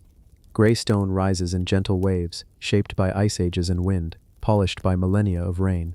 At first glance, the cliffs seem empty, nothing more than ancient rock left behind by glaciers. But once the light shifts, lines begin to appear. Figures emerge, ships stretch across the stone, Hunters stand frozen mid-stride, and towering above them all are the giant carvings of Tenem, Bronze Age figures, etched into the cliffs at a scale almost beyond human intention. The carvings cover hundreds of panels across the region, but a few stand apart, monumental figures nearly 20 feet tall, carved with deliberate sweeping lines that follow the natural curves of the granite. They were not placed randomly. Each carving rests on a slope that once overlooked shallow coastal waters, where boats could arrive and people could gather. These colossal figures were meant to be seen, meant to witness, meant to outlast the world around them. The people who carved them lived around 3,000 years ago, long before Scandinavia had written language, long before the sagas and Viking legends that would later define the region. These were communities of farmers, sailors, and metalworkers. They lived close to the sea, shaping bronze tools and weapons, trading amber and hides, navigating fjords and open water in long, slender boats. And yet, in the midst of that daily life, they created art at a scale that seems almost ceremonial, art that required not only time and labor, but a shared purpose. The largest Tenem figures rise with their arms lifted, legs parted, bodies enormous and stylized. Their heads are small circles, sometimes crowned with horns or headdresses. Their torsos hold exaggerated weapons, axes, swords, staffs, or symbols that remain unknown. Some carry long curved blades, others stand beside enormous ships whose prows rise like wings. The carvings are not shallow scratches but deep grooves, cut repeatedly with metal tools until the lines reached a depth that could survive centuries of weather. To carve figures this large required scaffolding or carefully arranged platforms. The Bronze Age artists would have climbed the cliff face, shaping stone while balancing above the ground. Each figure would have taken days or weeks, perhaps the work of entire groups cooperating under ritual direction. It was not simple decoration. It was a collective act, tied to belief, identity, or ceremony. When water pooled on the carvings after rain, the figures appeared to glow. In antiquity, the grooves may have been filled with pigment, red ochre from the hills, or charcoal and fat mixed into paint. Under torchlight, the figures would have come alive, the lines shining against the dark rock. The cliffs may have been places of ritual gathering, where communities shared stories or invoked gods whose names have been lost. The boats carved around the giant figures add to the mystery. Dozens of ships populate the panels, each with high prows, each carrying rows of crew members represented by small vertical strokes. Scholars believe they depict real vessels from the Bronze Age, the kind used for trade and long-distance travel. The sheer number of boats suggests that the sea was not a boundary, but a highway, a medium of connection between communities. Some researchers believe the giant figures represent deities or ancestors, protectors of the sea routes, or spirits linked to fertility and warfare. Others propose they symbolize humans in ritual roles, chiefs, shamans, or legendary founders of clans. Their size sets them apart from the smaller carvings nearby. They tower over the boats, the animals, and the other humans. Their presence feels intentional, almost imposing, as if standing guard over the land. The landscape itself reinforces this idea. The cliffs of Tenem once bordered a shoreline that has since retreated due to land uplift after the last ice age. When the carvings were made, the sea reached directly below the panels. Boats could have approached the cliffs from the water. Ritual gatherings might have taken place on natural granite platforms, looking out toward the fjord. The cliffs would have been a threshold, a place where land, water, and sky met. The carvings also depict scenes of daily life: herders leading cattle, men plowing fields, warriors lifting axes. These smaller images contrast with the monumental ones, creating a layered visual language. The everyday blends with the sacred. The ordinary lives of the Bronze Age people appear as part of a larger cosmology, a worldview where human effort, nature, and the divine were woven together. Some figures display unusual anatomical exaggerations: elongated limbs, enlarged torsos, or oversized hands. These distortions may have been symbolic, not literal. They could signify power, spiritual presence, or mythic identity. Many ancient cultures used scale to represent importance, not physical reality. If so, the giant Tenem figures were the most important beings of all, watchers, guardians, or embodiments of forces beyond understanding. The chisel marks still visible on the granite reveal a methodical technique. Craftsmen used bronze picks and hammers, striking repeatedly to deepen each line. Over the centuries, some grooves eroded while others remained crisp. The consistency of the technique across different sites suggests shared knowledge, perhaps passed down within families, or ritual groups trained in the craft of rock art. The weathering of the rock adds a poetic quality to the carvings. Lichens creep along the lines. Moss fills the shoulders of giants. Cracks from frost and time run across figures but do not erase them. The giants remain standing, their forms merging with the living granite of the landscape. The mystery lies not only in who carved them, but why at such scale. These figures were meant to be seen from a distance, whether by approaching boats, by ritual participants, or by ancestors watching from imagined realms. They were announcements carved in stone, messages about identity, belief, and continuity. Standing before the 20-foot carvings, one feels a sense of quiet reverence. The cliffs do not shout their history, they hold it in silence. The giants do not explain themselves, they simply exist, the echoes of people who used stone as their language. And in those lines, deep, simple, enduring, lies a truth older than memory. That early humans, even before writing, knew how to mark their presence on the world, not through words, but through form. The 20-foot carved figures of Tainum are not monuments to kings or conquests, they are statements of perspective, reminders that the Bronze Age world was larger, more connected, and more spiritually complex than we often imagine. They are footprints of belief engraved on stone cliffs, facing the horizon, still standing long after their makers vanished, and in their stillness, they continue to hold the same quiet question they carried since the day they were carved. Who were we to the people who made us? The stone-cut necropolis of Dara, Turkey. In the far southeast of Turkey, where the Mesopotamian plains begin to roll into low desert hills, lies a city carved more from silence than from stone. Hidden in the landscape, like an opened wound in the earth, is Dara, an ancient settlement whose most striking legacy is not above ground, but beneath it, a vast necropolis carved entirely from rock. The people who built this place turned cliffs into corridors, boulders into burial chambers, and the ground itself into a maze of sanctuaries for the dead. The stone-cut necropolis of Dara is not a single chamber, nor a simple series of tombs. It is a network, a multi-layered, honeycombed city for ancestors, carved with precision and purpose during the late Roman and early Byzantine periods. Long before the desert winds softened its edges, the necropolis stood as a testament to the way ancient peoples understood death, not as disappearance, but as transition. The rock became a threshold, separating one world from the next. Approaching the ruins today, the cliffs rise abruptly from the plains, their surfaces marked by openings that resemble windows into another age. At first glance, they seem random, small cavities cut into tan limestone, but once inside, the pattern reveals itself. The tombs are arranged in tiers, with steps carved directly from the cliff face, leading upward into chambers that once held entire families. These burial halls vary in scale. Some are small, just large enough for a few niches cut into the walls.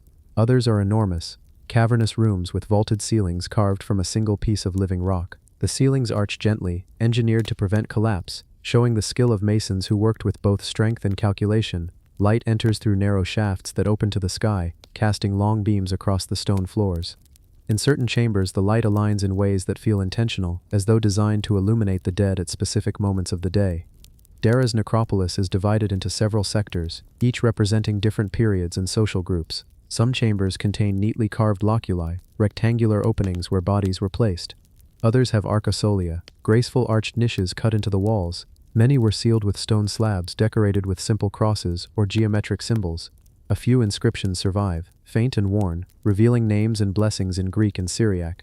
These inscriptions do not boast of wealth or power, they speak quietly, often just a single name or a short prayer. But the most astonishing part of Dara's necropolis lies deeper still. The communal burial halls, vast underground chambers capable of holding hundreds of bodies. These were carved in levels, one beneath another, accessed through steep staircases and angled passages. In the dim light, the walls reveal rows of cut recesses, each once holding a body wrapped in cloth. Despite their scale, these rooms do not feel chaotic. They feel deliberate, ordered, built with a logic that suggests both community and ritual. Archaeologists believe that Dara's necropolis reflects the multicultural nature of the region.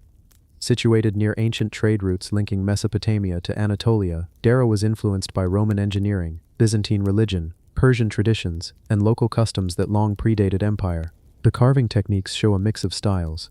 The burial patterns blend Roman order with Near Eastern symbolism. Dara was not just a city of the dead, it was a meeting point of beliefs about life, memory, and eternity. Above ground, the remains of Dara tell a different story. The outline of city walls, remnants of a fortress, water channels engineered with remarkable precision, and carved reservoirs that still hold water after centuries.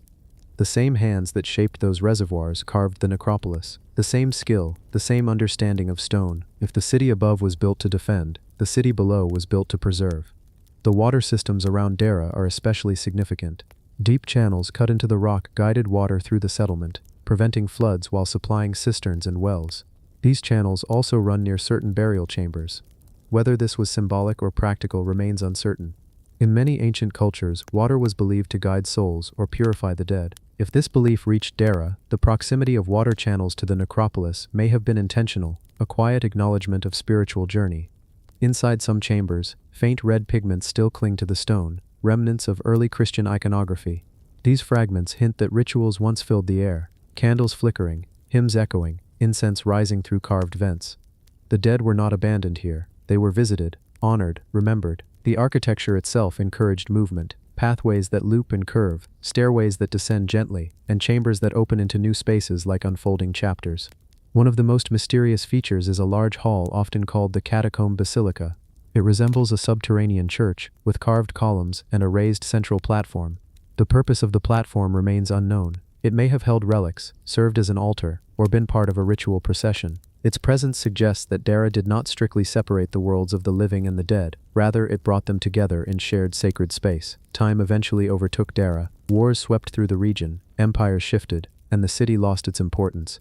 Sand filled the lower chambers, stone doors broke, and entrances collapsed, yet the necropolis endured. Carved from the bedrock, it resisted both decay and oblivion. Even in ruin, it embodies the ancient belief that memory must be carved into something stronger than life.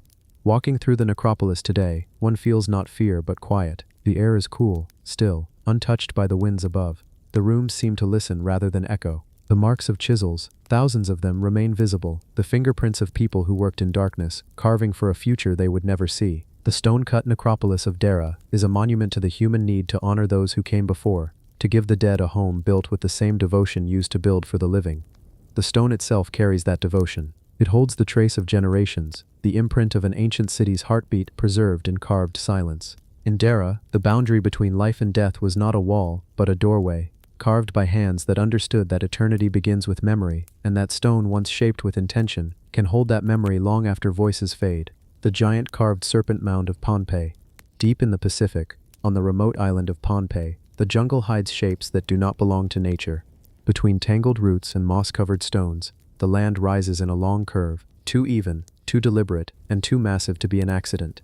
Locals speak of it as a serpent, a body sculpted in earth and stone, watching over the ancient waterways of the island. Archaeologists call it the Serpent Mound of Pohnpei, a monumental earthwork overshadowed by the fame of nearby Nan Madol, yet older, quieter, and steeped in a mystery all its own. The mound winds across the landscape in a broad, gentle arc, more than 100 meters long. At its highest point, it reaches above the surrounding terrain like a raised spine. Its form is unmistakably intentional, a long tapering ridge that begins wider at the head, narrows through the body, and trails off at the tail, mirroring the form of a serpent in rest. The earth is shaped with care, terraces built into its sides, stone retaining walls gripping its base, and platforms rising at key points as if marking ancient rituals long lost to time. To understand the serpent, one must understand Pohnpei, an island shaped by volcanic peaks, freshwater channels, and coral reefs. For thousands of years, its people carved their culture into stone and earth, long before monumental architecture appeared elsewhere in Micronesia. The Serpent Mound seems to belong to this earliest period, part of a sacred landscape tied to both nature and cosmology. Its purpose remains uncertain, but everything about it suggests intention, alignment, placement, proportion, and the presence of nearby stone platforms that resemble ceremonial stations. The mound overlooks an area that later became the heart of the Sodler dynasty, whose stone city, Nanmadol, would rise centuries afterward. But the serpent precedes that era. Its builders used basalt rubble and compacted earth, layering materials in a pattern that suggests engineering knowledge, the same knowledge that would eventually grow into the megalithic construction seen at Nanmadol's artificial islands. The serpent, then, may have been part of a much older tradition, a memory preserved in the land itself. Walking along the mound, the first thing one notices is its deliberate orientation. Its head faces the direction of the rising moon during certain times of the year. This alignment is not accidental. Pohnpei's ancient society placed strong emphasis on lunar cycles, tides, and celestial patterns. Their navigation skills were tied to the moon and stars, guiding voyages across open ocean. The Serpent Mound may have been a symbolic representation of these forces: the moon's path, the shifting tides, the flow of life through island and sea. At the top of the mound, excavations revealed a shallow stone-lined pit, its purpose unknown. Nearby, a raised stone platform sits like an altar, constructed from columnar basalt pieces that match the masonry used across the island's earlier sacred sites. Its presence suggests that rituals once took place here, perhaps moon ceremonies, ancestor rites, or offerings to spirits believed to inhabit the natural world. In Pohnpei's oral tradition, serpents, eels, and dragon-like beings often served as guardians of waterways, connecting earth to ocean. It is possible that the mound symbolized one such guardian, a protective force watching over the people and their land. Below the mound, archaeologists found signs of ancient habitation, pottery fragments, earth ovens, carved shell tools. The serpent likely stood at the edge of a settlement or ceremonial complex, its form a boundary marker between the human world and the sacred. The terraces built along its sides could have held wooden structures, perhaps shelters for rituals, or platforms for gatherings. As with many ancient earthworks, the serpent may have been both monumental and functional, a place for ceremony, a symbol for the community, and a marker of identity. The scale of the serpent speaks to a collective effort. To build it, people would have carried baskets of earth, shaped terraces by hand, and placed stones with precision. The mound could not have been made by individuals, it required generations. Its purpose therefore had to be shared and deeply valued. Such commitment suggests spiritual or cultural significance, a narrative encoded in landscape rather than written on scrolls or stone. The serpent's mystery deepens when compared with similar structures elsewhere in the world. North America has its own serpent mound, aligned to celestial events. Asia has ancient serpent temples tied to fertility and rain. Polynesian cultures carved stonework aligned with stars and ocean currents. Pohnpei's serpent may represent a parallel tradition, independent yet familiar, born from a universal human desire to inscribe meaning into the earth itself. What makes the mound especially haunting is its silence. There are no inscriptions, no carved figures, no markers left by its builders. The jungle grew over it, concealing its outline beneath vines and soil. When explorers first mapped the area, they mistook it for a natural hill. Only when erosion revealed its symmetry did its shape emerge. A smooth ridge fading into the forest, its scale too uniform for chance. Clearing the vegetation revealed the serpent fully, and the realization that it had been deliberately shaped changed the understanding of Pohnpei's ancient landscape. Nearby stone platforms strengthen the mound's connection to early ceremonial practices. Some platforms are low and rectangular, others circular. Their functions remain unclear, but they echo the layout of later Pohnpeian temples. Archaeologists believe these structures formed a sacred precinct, an open-air ceremonial center centuries older than Nan Madol's walled architecture. The serpent's presence here suggests a worldview, where landforms were not just physical but spiritual, where shape, direction, and place all carried meaning. The builders might have believed that shaping the land connected them to ancestral forces, unified community identity, or ensured protection from natural threats. The Pacific Islands have always lived with the power of water, storms, waves, tides, and rising seas. A serpent guardian overlooking rivers and coastlines fits this perspective. Even in its eroded state, the mound retains dignity. Walking along its back, the air feels heavier, quieter. You sense the intention behind every curve. The jungle muffles sound, leaving only the wind and the rustle of palm leaves. From the top, the world spreads out. The lagoon in the distance, the forest canopy, the volcanic peaks. It is a vantage point both strategic and ceremonial, a reminder that those who built it understood their island intimately. The serpent mound of Pohnpei stands as a hidden chapter of the ancient Pacific, a monument carved not from stone towers or walls, but from the land itself. It speaks of people who shaped Earth with purpose, who placed meaning in form, and who tied their beliefs to cycles of moon, sea, and time. It remains a puzzle, half swallowed by jungle, half revealed by archaeology, a quiet testament to a civilization that left no written record, yet carved its spirit into the soil. In its long, curving body lies the story of an island's earliest builders, a story of observation, ritual, and connection to forces larger than themselves. And as sunlight moves across its ridge, the serpent seems almost to breathe, a silent memory of hands that shaped Earth into myth. The giant stone coffins of Wadi al-Jarf, along the desolate western shore of the Red Sea, in a landscape carved by heat and wind, rests one of the most enigmatic archaeological sites in Egypt. Wadi al-Jarf. The desert here is silent, the horizon empty, and yet beneath this quiet surface lies a story that reaches back to the earliest pyramids. Hidden among the limestone cliffs are long storage galleries, sealed chambers, and massive stone containers the size of coffins. These enormous boxes, some carved from limestone and others made of heavy wooden planks, appear both purposeful and mysterious. Their function is still debated, but the fragments of papyri found inside have reshaped our understanding of Egypt's ancient world. Wadi al-Jarf is one of the oldest known harbor complexes in Egypt. Dating to the reign of Khufu, the builder of the Great Pyramid, thousands of years ago, this shoreline was a hub of activity. Wooden ships anchored offshore, crews unloading cargo, officials recording their journeys on long rolls of papyrus. Today, the sea has retreated, leaving the harbor structure stranded inland, a reminder of a time when the Red Sea connected Egypt to the Sinai Peninsula and far-reaching copper mines.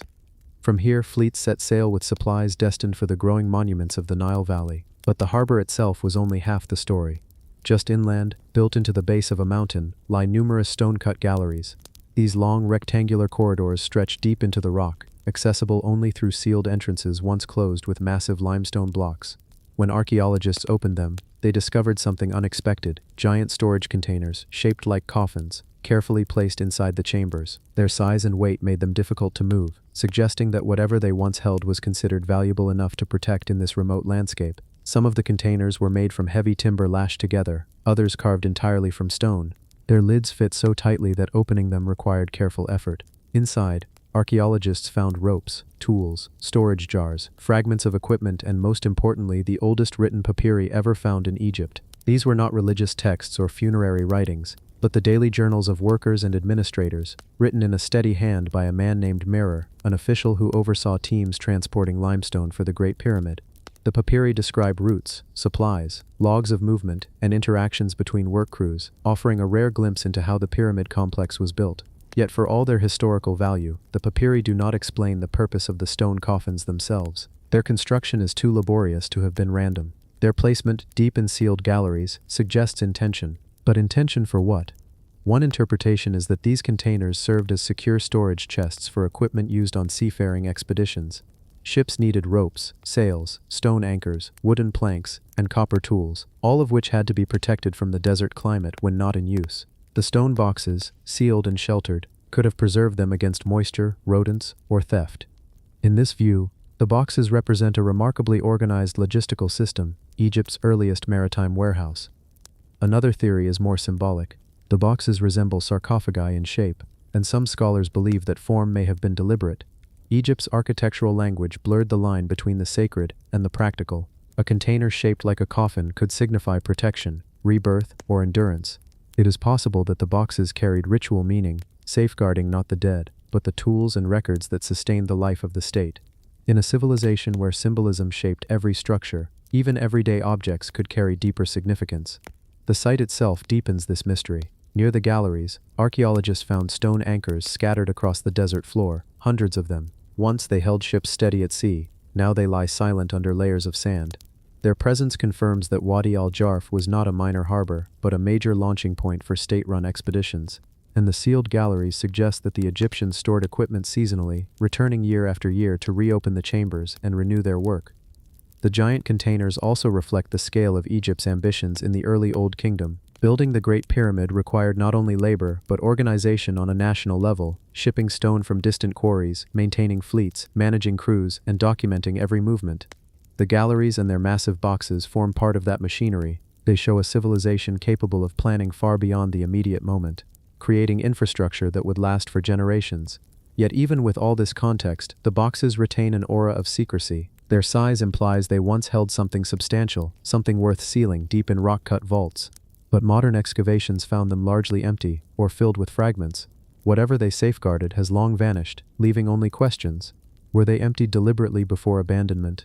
Were they robbed in antiquity? Or did their contents decay naturally, leaving no trace behind? The surrounding desert offers few clues. Wind-blown sand covers everything, erasing paths and traces. The silence here is absolute, and within that silence, the stone boxes seem almost out of place. Too symmetrical, too carefully crafted, too heavy to have been left behind without purpose.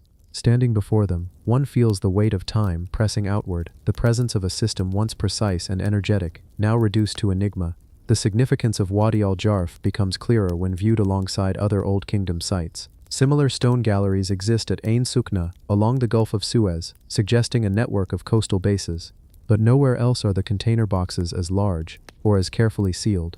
Their uniqueness hints at a specialized role, possibly linked to the monumental ambitions of Khufu's reign. The builders of the Great Pyramid needed not just stoneworkers, but sailors, logisticians, and administrators. The boxes may have held the tools of that vast enterprise. Whatever their exact use, the boxes embody the Egyptians' drive for order. Each is proportioned with care, carved with smooth surfaces, and designed to endure the harsh climate. They are not merely chests, they are architecture in miniature, monuments to utility. Their presence in the galleries transforms the underground chambers into more than storage spaces. They become repositories of effort, planning, and purpose. The landscapes surrounding Wadi al-Jarf would have looked different in antiquity. The shoreline lay closer. Ships moved to and from the harbor, guided by stars and winds. Workers carried equipment into the mountainside galleries, sealing them with stone blocks. Scribes recorded their journeys, unaware that their papyri would one day be the oldest surviving reflections of ordinary labor in ancient Egypt. When the expedition ceased, the galleries were sealed one final time. The desert reclaimed the site. Sand covered the entrances. The boxes sat untouched in darkness, their lids closed over emptiness and memory. Only when archaeologists opened them millennia later did the scale of this forgotten harbor come into view. The giant stone coffins of Wadi al-Jarf remain some of the most puzzling artifacts of the Old Kingdom, neither fully sacred nor fully practical, shaped with intention, yet shrouded in uncertainty. Their silence is part of their power. They remind us that even the most organized civilizations leave behind mysteries, structures meant to endure, purposes lost to time. And in the vast stillness of the Red Sea desert, those stone chambers continue to hold the echo of a world that once moved with purpose, precision, and quiet determination. The giant stone wine press of Lalith, Lebanon. In the mountains of northern Lebanon, far from the coast, and deep within a valley carved by wind and time, lies a structure unlike anything else in the ancient Near East. A giant stone wine press, carved directly into bedrock, at a place known as Lalith, Lebanon.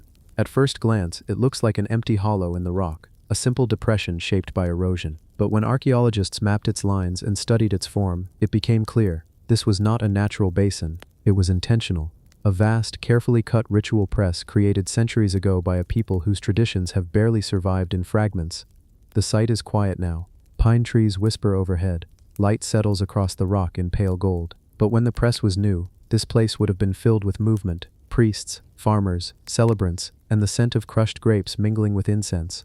Carved into stone with chisels and patient hands, the press was more than a tool.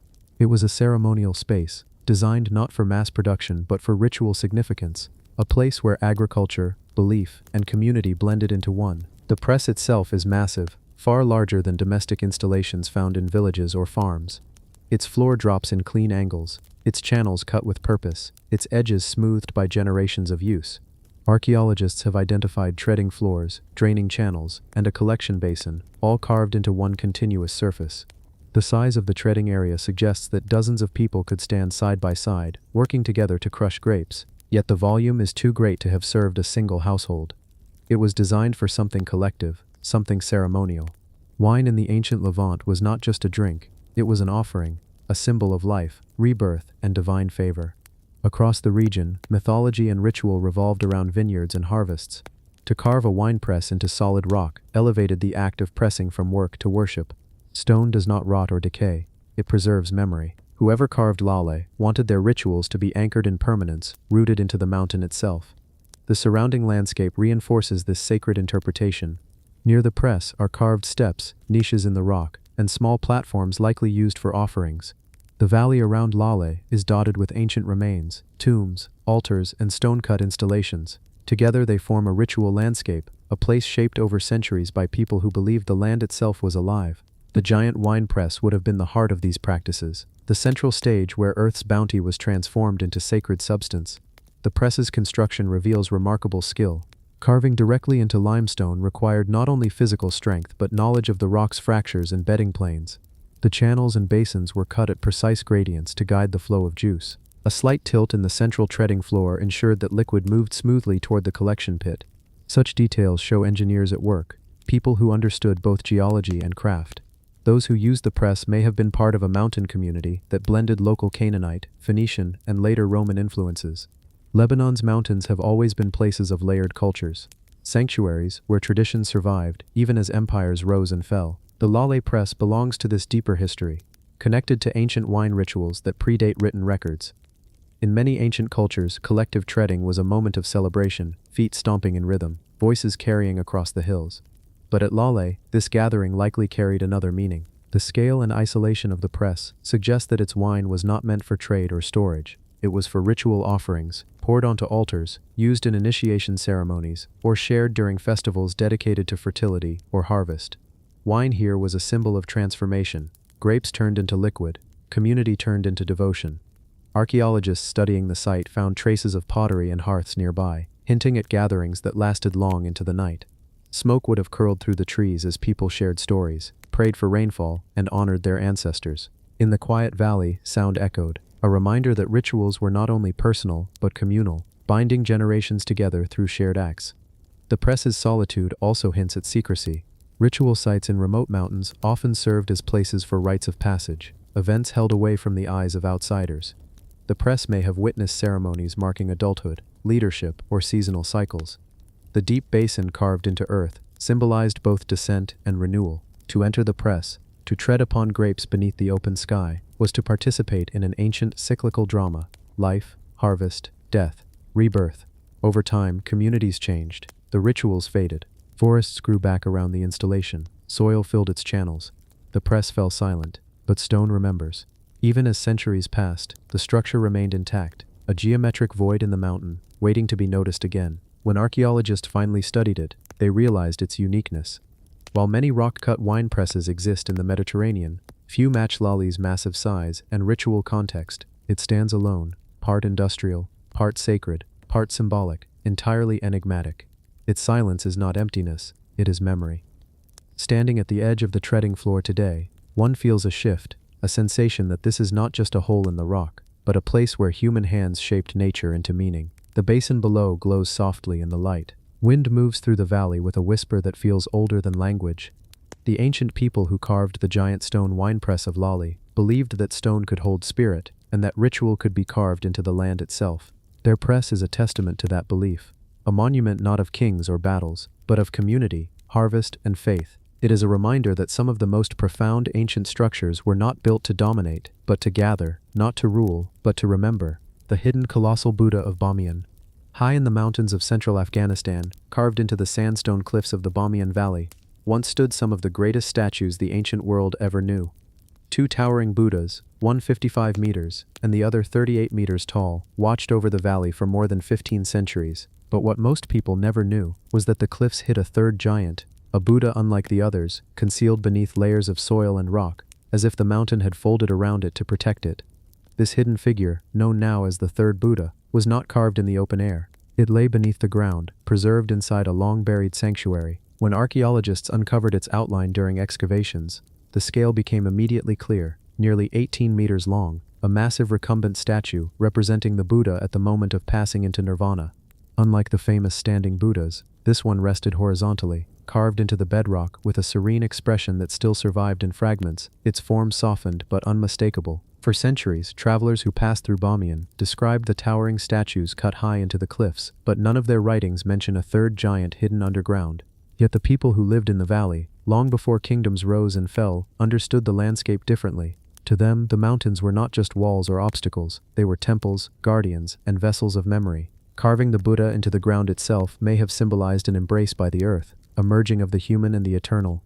When archaeologists began to excavate the valley more deeply, they uncovered the remains of cave complexes, stairways carved into rock, cells for monks, and painted murals that once decorated the interiors with vibrant reds, blues, and golds. Beneath layers of earth, plaster, and collapsing ceilings, they found the outline of something vast, toes first, then legs, then the curve of a torso. Slowly, the full length of the statue emerged, though much of it had been damaged by landslides and centuries of shifting soil.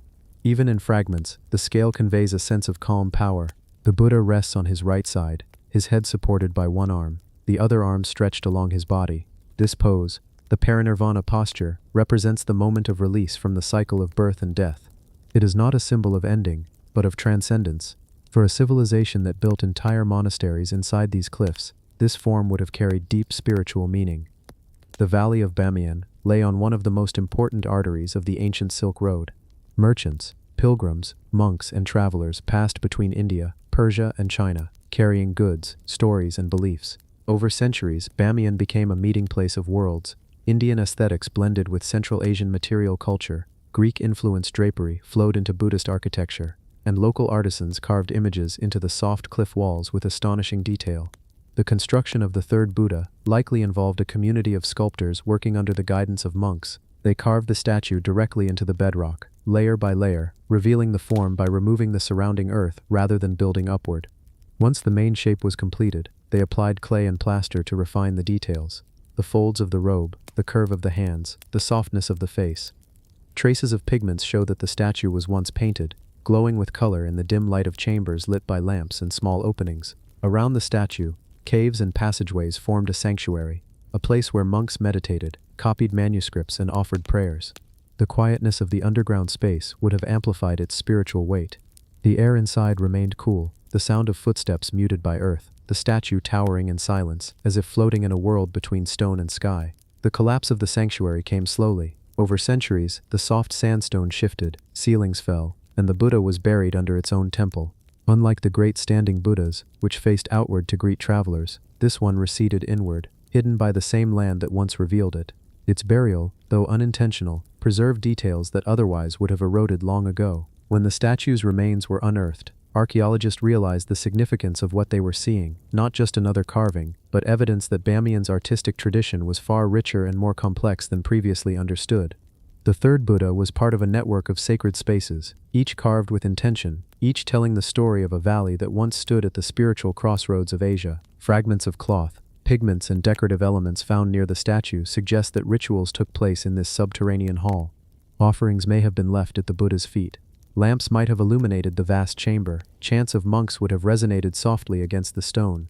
In the darkness, the figure's immense form would have appeared both intimate and infinite, a meeting of human scale and cosmic presence. The discovery of the third Buddha also reshaped the understanding of Bamiyan's timeline. It showed that sculptural activity extended deeper into the valley than previously believed, and that the people who carved these figures pushed and expanded the very boundaries of what stone could hold. The craftsmanship in the fragments, the gentle curves, the balanced proportions, speaks to a mastery honed through generations. Even in ruin, the statue retains its sense of peace. The expression, though damaged, carries that same calm that defines Buddhist art across Asia. It is not a face of power or authority, but one of insight and release, a reminder that impermanence is not something to fear, but to understand. In the vast emptiness of the Bamiyan Valley, where wind moves dust across the open plains and the cliffs rise like ancient walls, the presence of the third Buddha adds a deeper layer of meaning. It bridges the visible and the hidden, the known and the forgotten. Its burial preserved its story. Its rediscovery restored its voice. The hidden colossal Buddha of Bamiyan stands not as a monument to empire, but to the human desire to carve meaning into the world, to create symbols that survive long after kingdoms fade. Even beneath the earth, it carried the weight of belief, the quiet hope of a people who saw the sacred not only in the sky, but in the stone beneath their feet. The megalithic tomb of Agami, Egypt. In the sandy outskirts west of Alexandria, far from the known pyramids and royal necropolises, farmers once tended their crops over ground that seemed no different from any other. The soil was quiet, the wind slow, the horizon flat, but beneath that silence, hidden under layers of earth and time, rested a structure no one expected, a massive stone tomb, older than many of Egypt's kings, untouched for 4,000 years. When archaeologists began to dig at Agami, they uncovered something that felt less like an excavation and more like an emergence, a monument rising from the land that had concealed it for millennia. The tomb lay beneath several meters of compacted soil, as if the desert itself had folded over it. What first appeared as scattered blocks soon revealed itself to be a carefully designed complex, huge limestone slabs, each weighing several tons, fitted with a precision that suggested experience, intention, and deep respect for what lay within. This was no simple burial. It was a megalithic chamber, built in an age long before Egypt standardized its architectural forms, belonging to a period when stone was used sparingly, and only for those whose memory demanded permanence. The entrance was low and narrow, as if deliberately hidden. Beyond it, the excavators found a descending passage leading into the heart of the structure. The air grew cooler, the light dimmed, and the walls finally opened into a chamber framed with massive blocks. The architecture carried its own kind of silence. The silence of long sleep, the silence of stone that had not seen light since the day its builders sealed it. Inside lay a central burial space shaped with remarkable symmetry. The blocks forming its walls were so large that each would have required dozens of workers to move. They were set without mortar, relying solely on weight and geometry to hold them in place. Overhead, a heavy ceiling slab spanned the chamber, its edges perfectly resting on supporting stones, a feat that required both engineering skill and fearless effort. This is where the tomb's mystery deepened. Agami was far from the monumental centers of Egypt, yet here, in this coastal region, someone had commanded the labor and knowledge needed to shape a structure that rivaled the craft of more famous sites. Fragments of pottery, limestone figurines, and traces of offerings suggested that the tomb belonged to the Old Kingdom, or early Middle Kingdom, a time when Egypt was transitioning between royal and provincial powers. Whoever was buried here likely held significant local authority, a governor, a priest, or a clan leader, whose influence warranted a monument that would endure beyond storms, invasions, and shifting sands. But unlike elite burials along the Nile, Agami lacked ornamentation. There were no carved reliefs, no painted walls, no elaborate funerary goods. Instead, the power of the place came from its simplicity, the weight of the stone, the closeness of the chamber, the sense that memory had been preserved through architecture rather than decoration. This approach reflected a very ancient Egyptian belief that endurance itself was a kind of offering. One of the most striking features of the tomb was its orientation. The entrance aligned with the path of the sun, catching the last light of the day during certain times of year. This suggests that the builders were not simply engineers, but observers, people who understood the movement of the sky and incorporated it into the structure. The chamber received a faint glow only during these specific evenings, as if the departed were meant to remain connected to the world above through a single beam of light. The tomb's construction also revealed evidence of communal effort. The marks on the blocks, the quarry lines, and the way the stones were laid, all suggested a coordinated workforce. This was not a royal project commanded by a pharaoh. It was more local, more human. Men who lived nearby, who knew the land, who likely revered the person buried here, came together to raise a monument in their honor. Every cut, every lifted slab, reflected devotion. But the greatest mystery was below. As excavators removed layers of debris from the inner floor, they discovered a deeper pit carved into the limestone bedrock. This lower chamber, sealed tightly with additional stone blocks, suggested secondary burials or offerings placed after the final sealing of the tomb. The contents had deteriorated with time, yet traces of organic material, fragments of cloth, and faint impressions of wooden coffins indicated a complex funerary practice, one that blended local customs with early Egyptian beliefs in the journey beyond death. Agami's greatest value lies not in its treasures but in its architecture. It shows that even beyond the royal centers, Egyptians built in stone when the occasion demanded it. They understood weight, leverage, and alignment. They built for continuity, for memory, for the belief that the dead remained part of the living world. In that sense, the Agami tomb is a monument not just to an individual, but to a community, to people who believed in permanence even when the desert offered only erasure. Walking through the excavated passages now, one can sense the intention behind every stone. The walls are smooth where hands once pressed them into place. The ceiling feels close, heavy, protective. The layout draws the visitor inward, deeper toward the center, deeper toward the idea that a life once ended here, but legacy did not. The desert, in its long patience, had covered the tomb to protect it. The sand pressed against the walls, the winds laid layers over it, and centuries passed without a single step above. But that same patience preserved the architecture, not as a ruin, but almost as a memory carved into the earth. The megalithic tomb of Agami stands today as a reminder of Egypt's lesser-known greatness, not the grandeur of pharaohs, but the quiet mastery of its early builders. It shows that even on the margins of the Nile world, people sought to anchor their dead in stone, to build monuments that did not need praise or ornament, only endurance. The tomb survives as a whisper of a vanished community, a place where stone speaks more clearly than inscriptions ever could. And in its stillness, it tells the same truth that echoes through all ancient ruins. That humanity's first architecture was not designed to be seen, it was designed to last. The stone fort of Nohogmul, deep in the subtropical forests of northern Belize, where humid air hangs between the trees and vines twist silently around old limestone walls, rises one of the tallest and most imposing structures ever built by the Maya. Nohogmul, the Great Mound. For centuries, this pyramid lay half swallowed by the jungle, its steep sides hidden beneath roots and soil, its summit home to little more than birds and shadows. Yet beneath that overgrowth rests a structure that was never meant to be ordinary. It was a fortress, a temple, a beacon, and a final refuge, all carved from stone by a civilization whose engineering still feels beyond its age. The site is part of the ancient city of Koba, a sprawling Maya center connected by long stone roads called Sakbaob. These causeways stretched for kilometers through dense forest, linking far-flung settlements into a single living network. At its heart, towered Nohoch Mall, not merely a ceremonial pyramid, but a fortified complex that controlled the region's movement, trade, and power. Its height, nearly 42 meters, made it one of the tallest Maya structures ever built. The pyramid's architecture reveals centuries of expansion. Each generation added new layers, new stairways, new chambers, and new stone facades over the old ones. Buildings in Maya cities often grew like trees, new roots over old trunks, new walls over older memories. Nohoch Mall is a perfect example of that evolution. Some of its inner chambers were sealed intentionally, the outer ones widened and strengthened, transforming what began as a temple into something more defensive. the jungle surrounding Koba was dense in antiquity, just as it is now, but the Maya cleared the land around their central complexes, creating wide plazas, gardens, and terraced fields. This allowed the pyramid to dominate the horizon. From its summit, rulers could see the shimmering lagoons of the Yucatan, the stone roads branching out like pale veins across the green land, and the distant hills that bordered their world. It was a place of vantage, a point from which danger could be watched and messages sent across vast distances. Recent excavations revealed sealed interior chambers buried deep within Nohach Mall. These rooms had not been opened since the final days of the city, and when archaeologists entered them, they found them eerily intact. Offerings, ceramic vessels, obsidian blades, and carved altars resting as they had been left centuries ago. The designs on the pottery suggested rituals linked to both warfare and fertility, a dual symbolism common to Maya kingship. Power was always tied to sustenance. To protect was also to provide.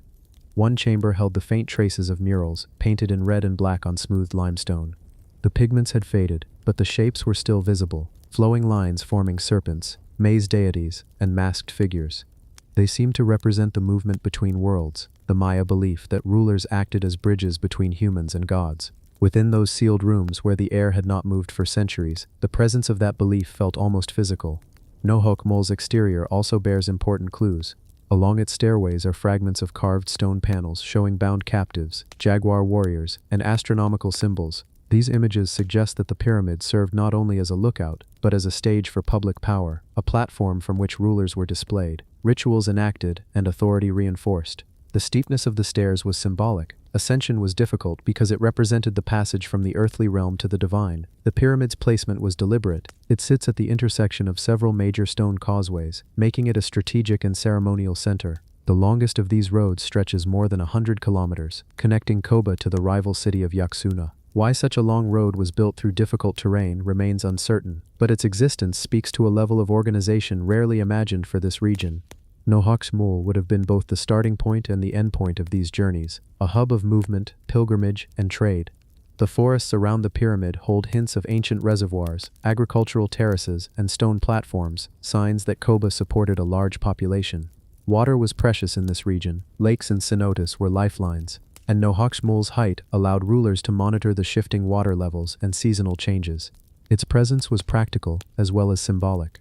When the Maya world began to decline around the 9th century CE, Koba slowly emptied.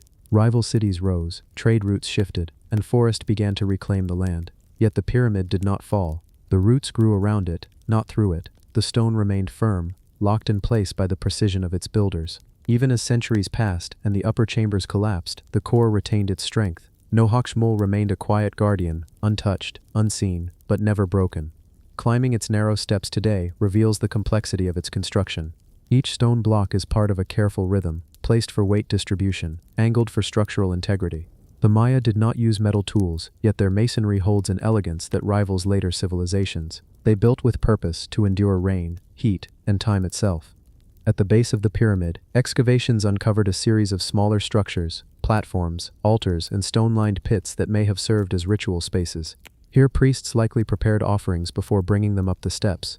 Here warriors might have gathered before battle. Here rulers may have stood before their people, framed by the massive silhouette of the pyramid rising behind them. What remains most haunting about Nohach Mole is the sense of layered life within it.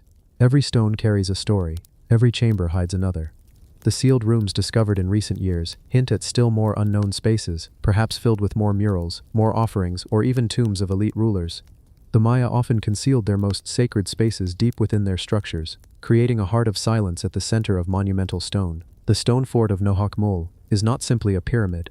It is a record of a city that grew from forest to power and then returned to silence, of a civilization that built with both ambition and devotion, of people who believed that stone could hold memory, and in the heat of the Yucatan, as shadows move across its steep steps and the forest breathes softly around its base, the pyramid still feels awake, not as a ruin, but as a presence. A reminder that long before cities of concrete and steel, ancient hands shaped the earth with a different kind of mastery, one that endures in the quiet weight of stone. The giant cave temple of Yeşilhisar. In the central highlands of Turkey, where rolling plains rise into broken cliffs of soft volcanic stone, there is a place carved not by wind or water, but by human hands reaching into darkness. Hidden beyond farm villages and quiet roads, beneath layers of tuff shaped by ancient eruptions, lie the forgotten chambers of the Yeşilhisar Cave Temple, a vast subterranean sanctuary, carved into the mountain itself. From a distance, the cliffs appear ordinary, like any other Cappadocian outcrop, but as one approaches, faint lines emerge, doorways cut into rock, windows that open onto nothing, shadows that hint at passageways leading inward. Beneath this quiet hillside lies a labyrinth of sanctuaries, corridors, stairwells, and vaulted halls that once echoed with ritual, song, and flame. It is a temple not built upward toward the sky, but downward, into the earth. The origins of the Yeşilhisar complex stretch back more than 1,000 years, possibly earlier. The early Christian communities of central Anatolia sought refuge in these regions, carving monasteries, chapels, and entire settlements beneath the rock. But Yeşilhisar is different. Its chambers are larger, its pillars thicker, its layout broader than most known cave monasteries. Some archaeologists believe it served not just as a chapel, but as a central sanctuary for an entire region, a place of gathering in times of both danger and peace. The entrance descends through a narrow, sloping passage. The air cools and thickens. Sunlight fades into dim, filtered glow. The first chamber opens suddenly, like stepping into the hollowed heart of a hill. The ceiling rises in an arc of chiseled stone, supported by wide rock pillars shaped directly from the mountain. The floor retains grooves where countless feet once passed, wearing pathways into the stone. Along the walls, faint carvings appear. Crosses cut with steady hands, symbols of protection, faded outlines of figures that once carried color. Centuries ago, these walls were painted with rich pigments, telling stories of saints, prophets, and angels. Time has stolen most of the color, but small fragments remain, clinging to corners and recesses. They feel like whispers left behind. A corridor branches off, sloping deeper. Here the rooms become narrower, more intimate. A series of side chambers contain stone benches carved directly into the wall, places for meditation or instruction. In one chamber, a central pillar supports a domed ceiling, its shape echoing architectural forms found in surface churches. Yet everything here was shaped not by assembling stones but by removing them, carving out emptiness until it became a usable space. Further inside, the complex transforms. Stairs carved at steep angles lead down to lower levels where the air becomes colder still. The rock feels denser. This lower section resembles a maze, long tunnels turning sharply into new passages, some ending suddenly, others opening into halls large enough to hold dozens. These deeper chambers may have served as refuges during raids, times when local communities fled into the mountain to hide, but their scale suggests something more, a place meant not only for safety, but for ceremony. One of the most striking spaces is a tall, rectangular hall supported by 4 massive rock pillars. Their surfaces are rough, marked with tool lines. The ceiling above is smoke-darkened, hinting at the presence of torches or oil lamps that once lit the space. Perhaps this was once a central gathering hall, a place where voices rose together in prayer, where distant footsteps echoed along the walls. A niche carved into one wall forms a natural apse. Its semicircular shape and raised platforms suggest it was used as an altar. The stone surface is worn smooth, as if touched many times. No inscriptions remain to identify the rituals once held here, but the architecture itself speaks.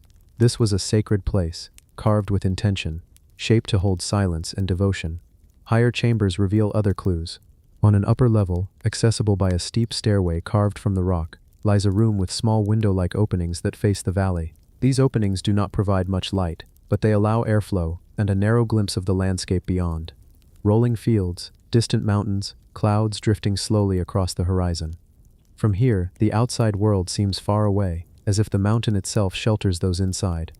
Like many cave sanctuaries of central Anatolia, Yeşilhisar likely served more than a religious role. It was a refuge, a community center, a school, a place where generations met and lived beneath the earth during turbulent times.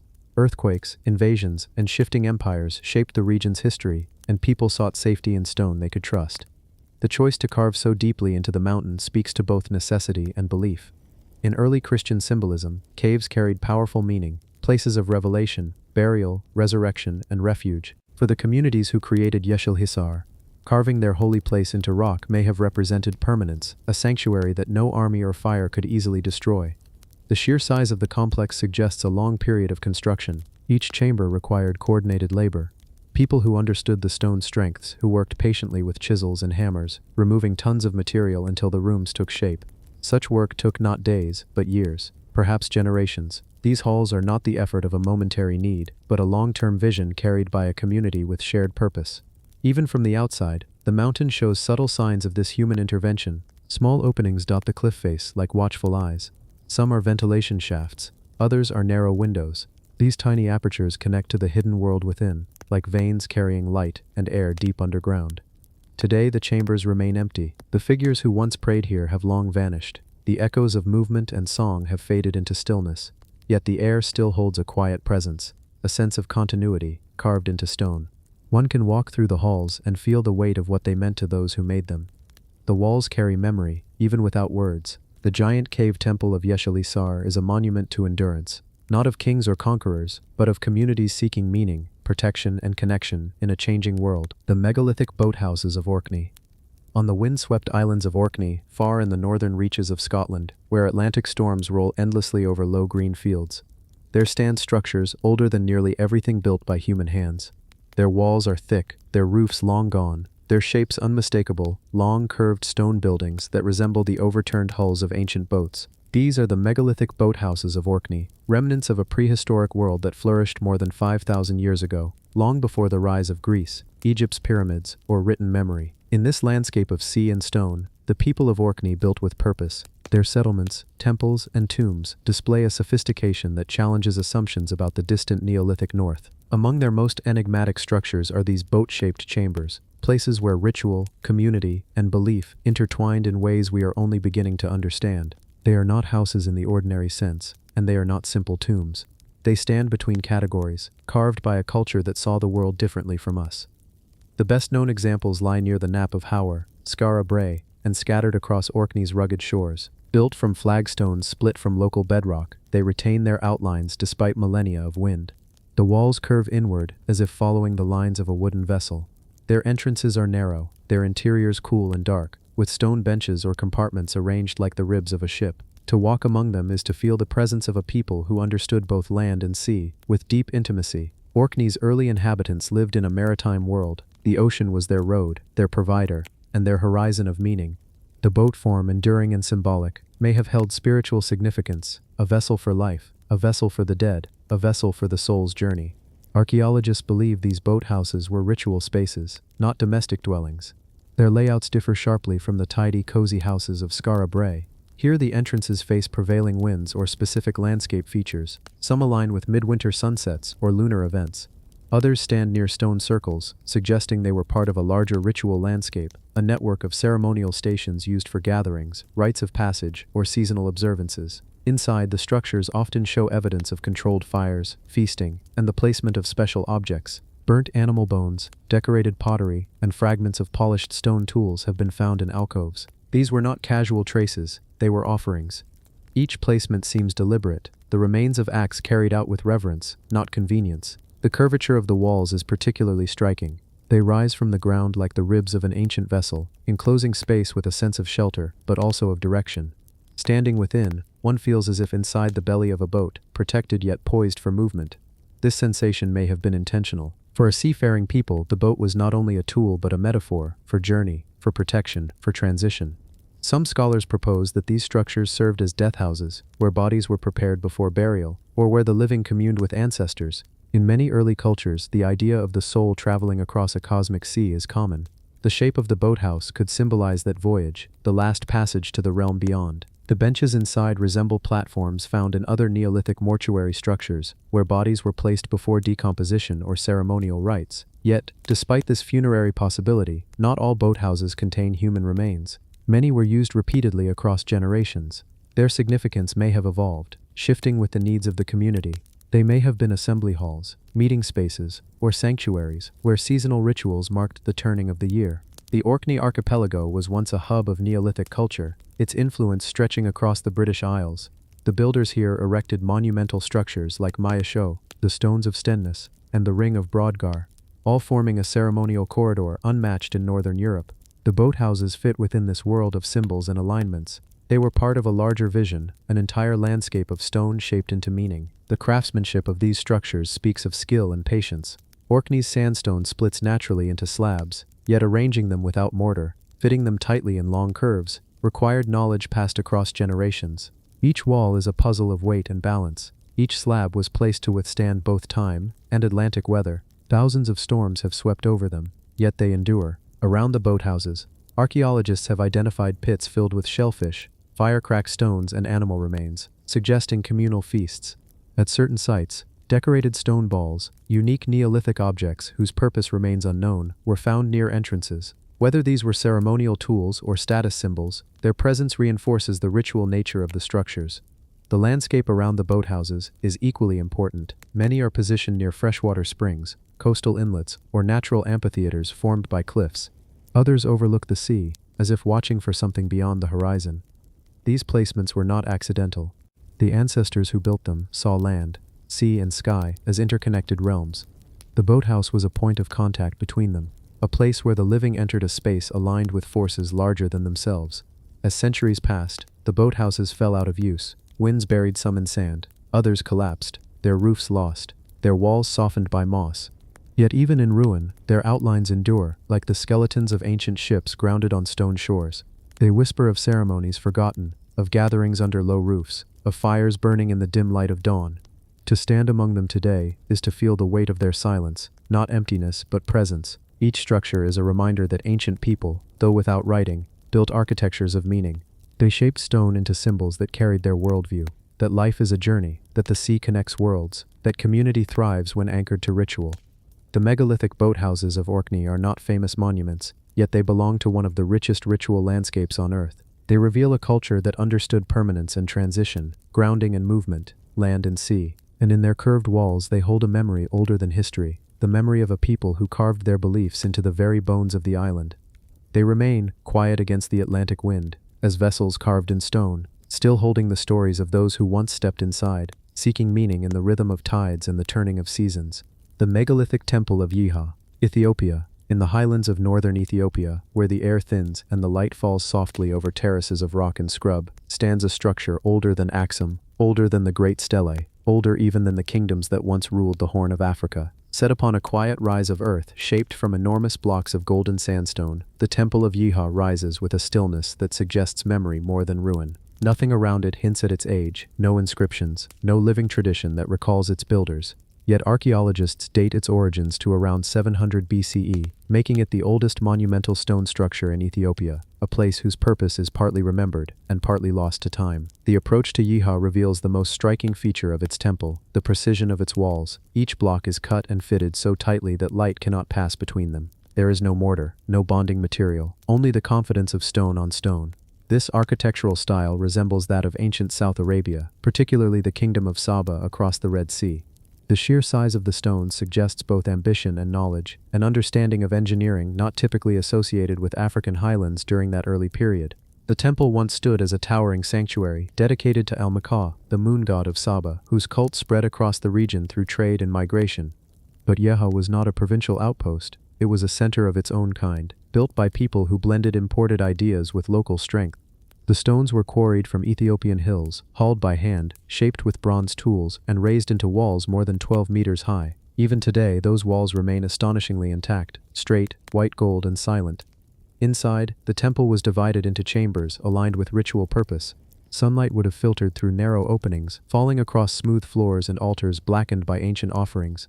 The air must have carried the scent of incense and oil, the sound of chanting, and the quiet movement of priests performing rituals long forgotten. Nothing remains of those ceremonies, but the architecture preserves their outline, a geometry designed for reverence, not residence. The people who built Yetia are often described as ancestors of the later Dimed Kingdom, a culture that flourished before Axum and laid the foundations for Ethiopia's first great state. Their world was one of trade routes and highland kingdoms, where caravans moved between Africa and Arabia, carrying incense, gold, obsidian, and knowledge. In this setting, Yetia was a gateway, a place that looked outward and inward at once. Its builders were connected to distant lands, yet deeply rooted in their own. Archaeologists have found traces of settlement around the temple, stone houses, tombs carved into rock, and fragments of pottery decorated with patterns that echo both African and Arabian styles. These remnants show a community that lived beside the sacred structure, maintaining it through generations. The temple was not abandoned quickly. It stood as a living place for centuries, its walls absorbing the footsteps of countless worshippers.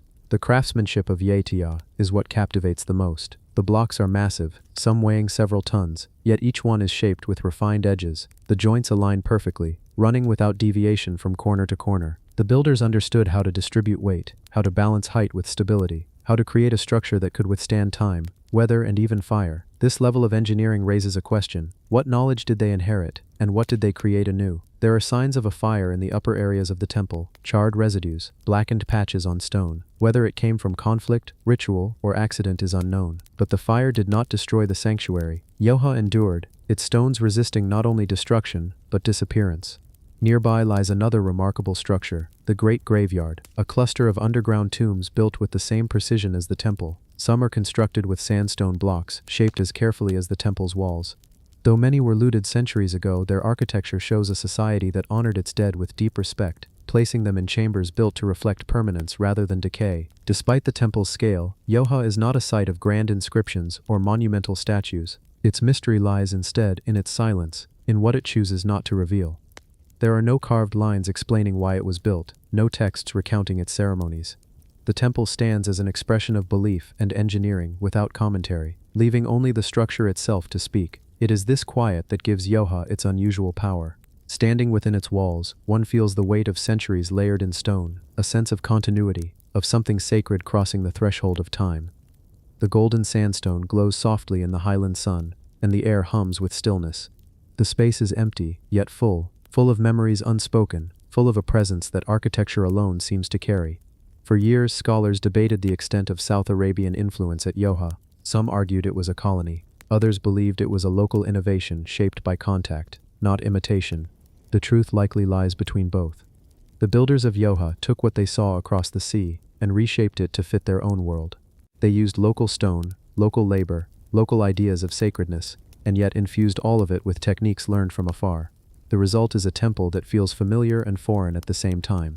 Yoha's influence echoes into later Ethiopian history. The engineering seen here foreshadows the stone architecture of Aksum, the giant stelae, the temples, the royal halls.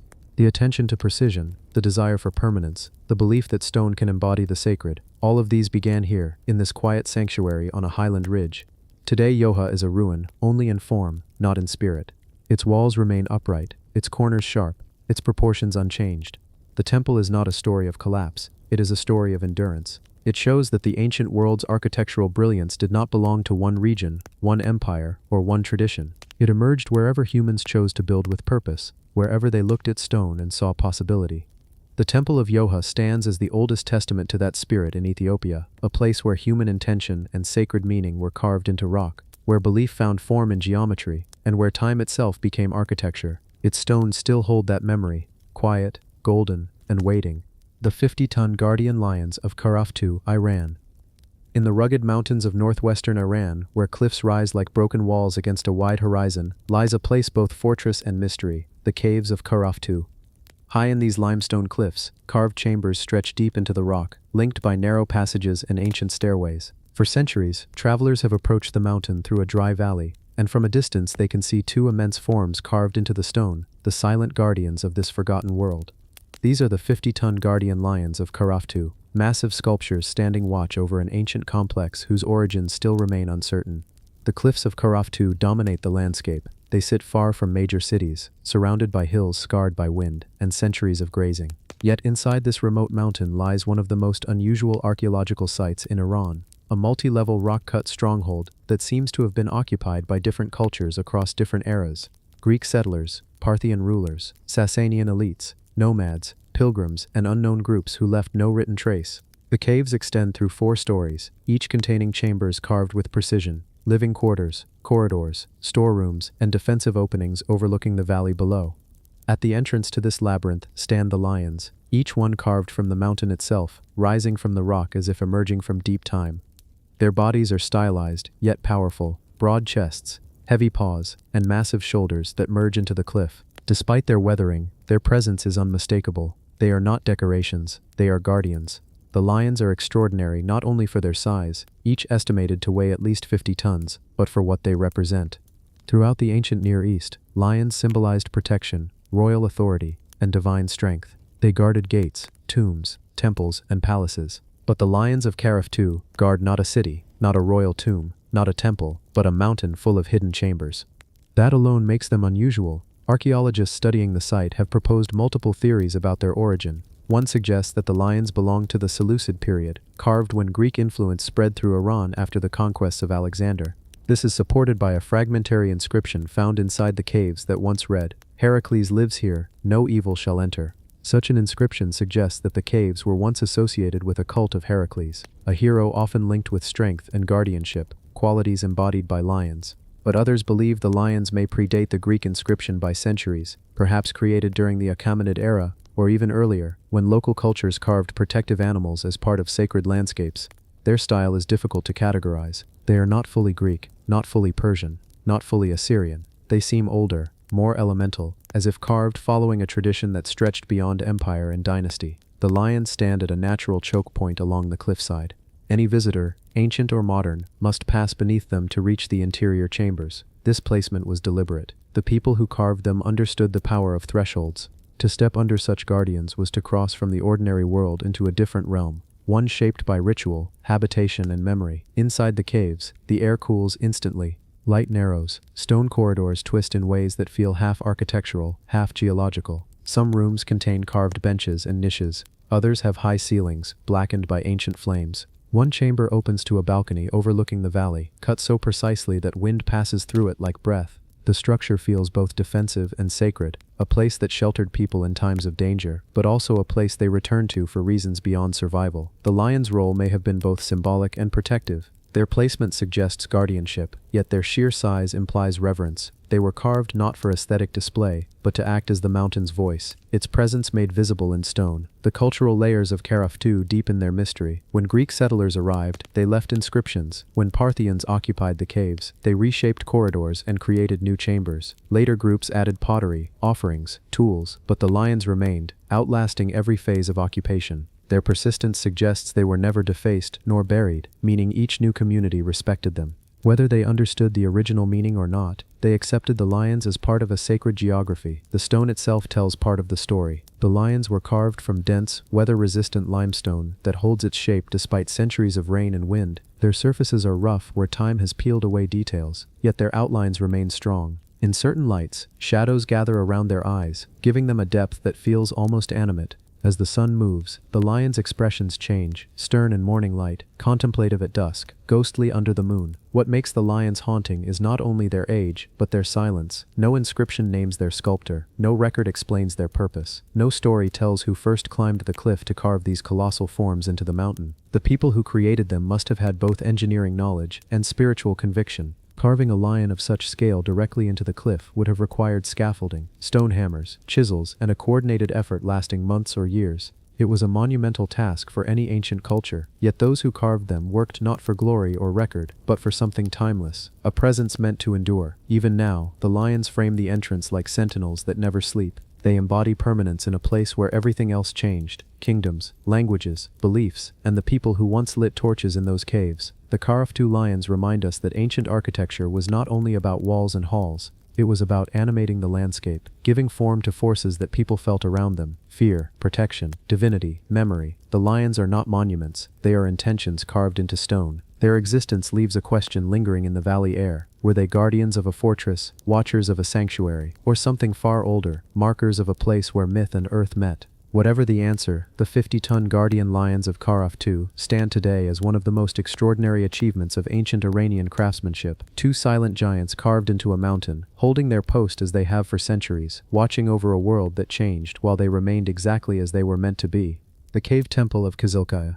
Carved into the lonely cliffs of central Turkey, hidden among valleys of wind-shaped stone and dry grass, lies a sanctuary known simply as Kızılkaya, the Red Rock. It rises from a mountainside like an open wound of time, its facade cut with clean lines, its chambers extending deep into the earth. While larger and more famous sanctuaries surround it across Anatolia, Kızılkaya carries a different energy, quieter, older, and more untouched. It is a place where stone becomes memory, and silence becomes architecture. The first impression of Kızılkaya is its scale. The entrance is carved directly into the mountain face, a wide, high opening that feels intentional, as if welcoming those who climbed the stone steps that once led to it. The creators chose a cliff of reddish rock, soft enough to carve but solid enough to last. From the front, the structure looks almost simple, but stepping inside reveals a sanctuary of remarkable effort. The rooms are cut straight and deep, their surfaces smoothed by countless strokes of ancient tools. The transition from harsh sun to cool darkness is immediate. The temperature drops, the echo sharpens, and the outside world feels as distant as the horizon visible through the doorway. Kizilkaya belongs to a long tradition of rock-cut sanctuaries across Anatolia, places where mountains were shaped into temples, tombs, and shrines. Civilizations across this land believed that mountains were natural altars, bridges between earth and sky. Carving into them was not only practical but spiritual. It allowed worshippers to enter the body of the mountain, to stand in a space that felt both human-made and entirely natural. Kizilkaya follows this idea closely. Its chambers do not imitate palaces or houses. They follow the texture and flow of the stone itself. The sanctuary's inner hall is the heart of the complex. The ceiling rises high in a single sweep, shaped into an almost geometric arch. Along the walls are shallow niches, some rectangular, others rounded, their purpose uncertain. They may have held sacred objects, offerings, or symbols carved from wood or metal. The floor is worn smooth, suggesting generations of footsteps. It is not difficult to imagine rituals echoing through the chamber, the sound of chanting, the glow of torches reflecting off the red rock, shadows moving like smoke. There is a second chamber deeper inside, narrower and more enclosed. Its entrance is framed by carved grooves, possibly once decorated with painted patterns. In the dim light, the chamber's stillness feels absolute.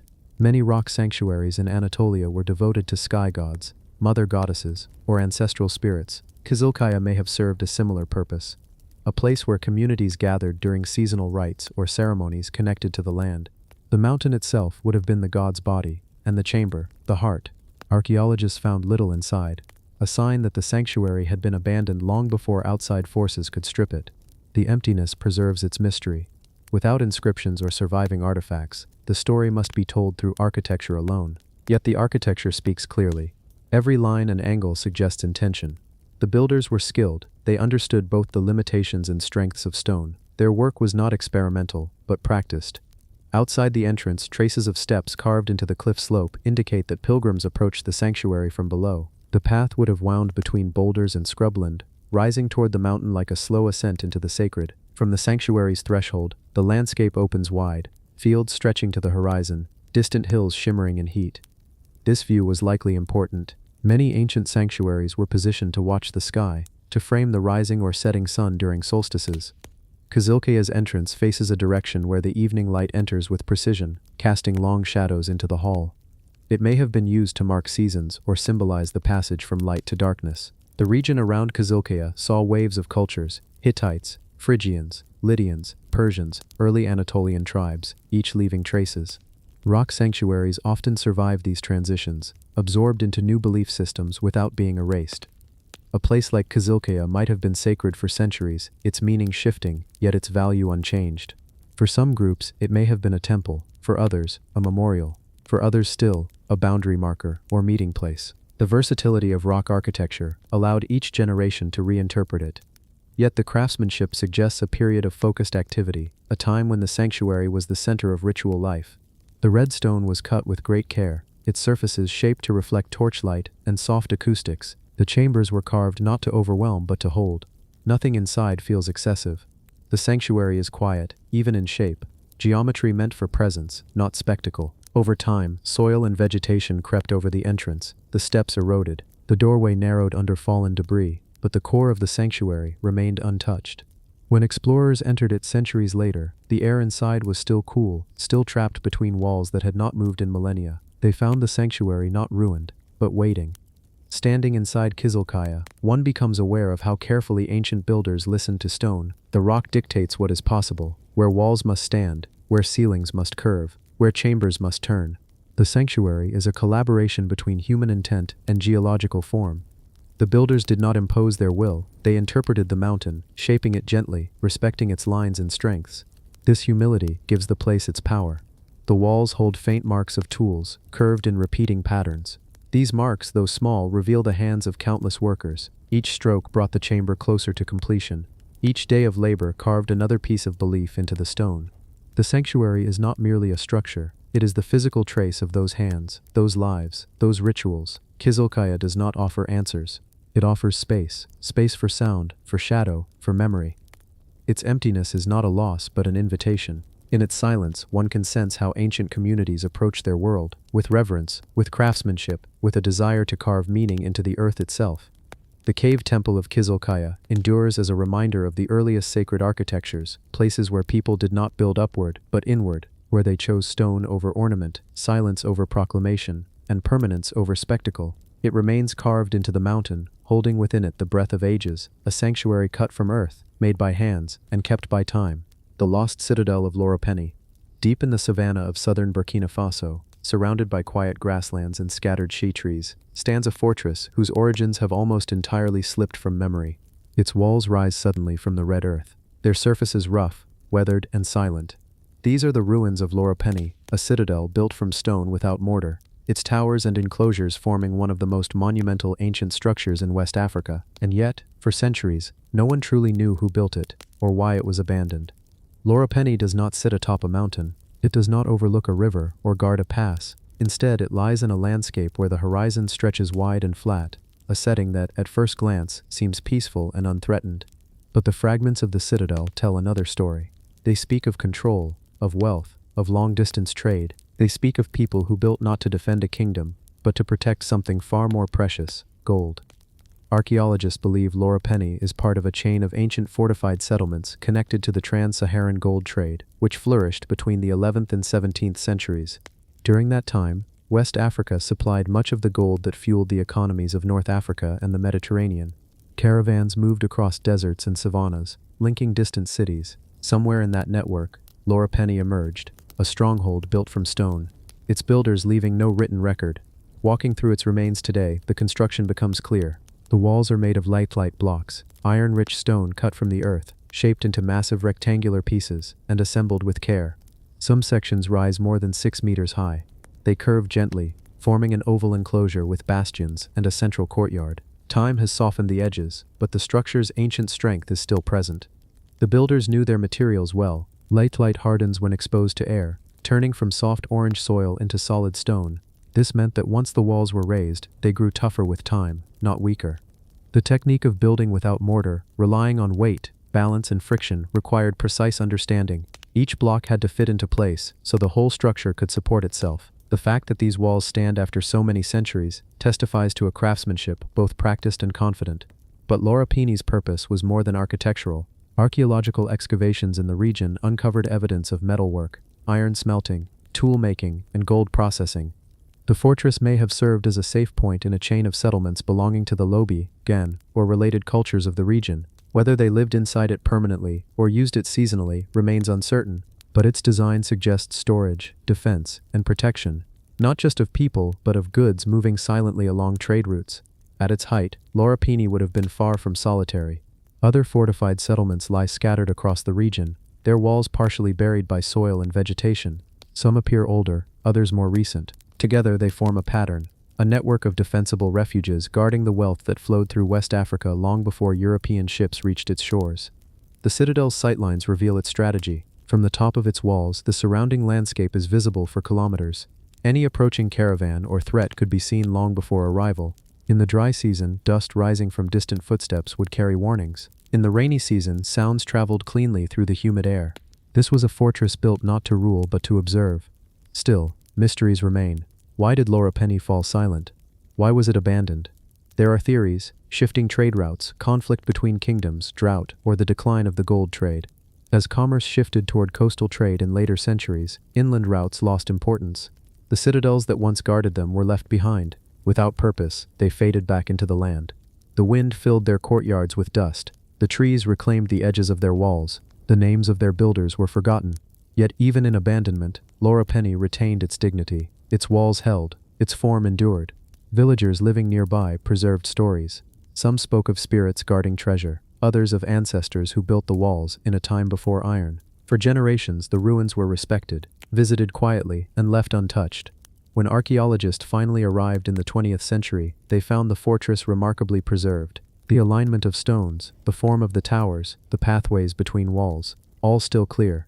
They uncovered pottery, tools, and hints of a society that moved often, but built with permanence in mind. Every discovery connected Loropeni to a broader story, the story of West Africa's ancient complexity, one often overlooked but deeply woven into the history of trade, migration, and belief. To walk through Loropeni today is to feel a strange calm. The air moves softly across the stones. Birds perch on the walls, unaware of their age. The sun warms the laterite until it glows a deep red, the color of the earth itself. The silence is not emptiness, but memory, a quiet that feels full. One can imagine the sound of footsteps on compacted soil, the clink of metal tools, the low conversation of traders resting in the courtyard after long journeys. There are no carvings, no inscriptions, no statues. Lorapani communicates through its structure alone. It speaks through weight, through walls, through endurance. It is a place defined not by what is known, but by what remains. Stone shaped into form, still holding its ground. The fortress stands as a reminder that ancient engineering was not limited to stone circles or pyramids. Across Africa, civilizations built with intelligence, purpose and skill, often leaving behind structures as grand and mysterious as any in the world. Lorapani is one of those places, hidden, resilient, and quiet. It tells a story of people who lived in connection with trade, landscape, and craft, people who shaped stone into protection and left behind a monument that outlasted their names. The lost citadel of Lorapani endures in silence, but not in obscurity. Its presence reshapes how we understand the ancient world, reminding us that megastructures rise not only in deserts or river valleys, but in savannas where the past sleeps just beneath the dust. The massive skull platform of Tollan, Mexico. Across the dusty plains of central Mexico, where wind drifts through broken columns and the scent of dry earth lingers in the air, lies the ancient city the Aztecs once spoke of with awe. Tollan, the legendary capital of the Toltecs. Most of its buildings have long since collapsed, its temples worn by time. Yet one structure still carries a haunting presence, even in ruin. It is a platform of stone carved with rows upon rows of skulls, the giant Zompantli, the skull rack of Tollan.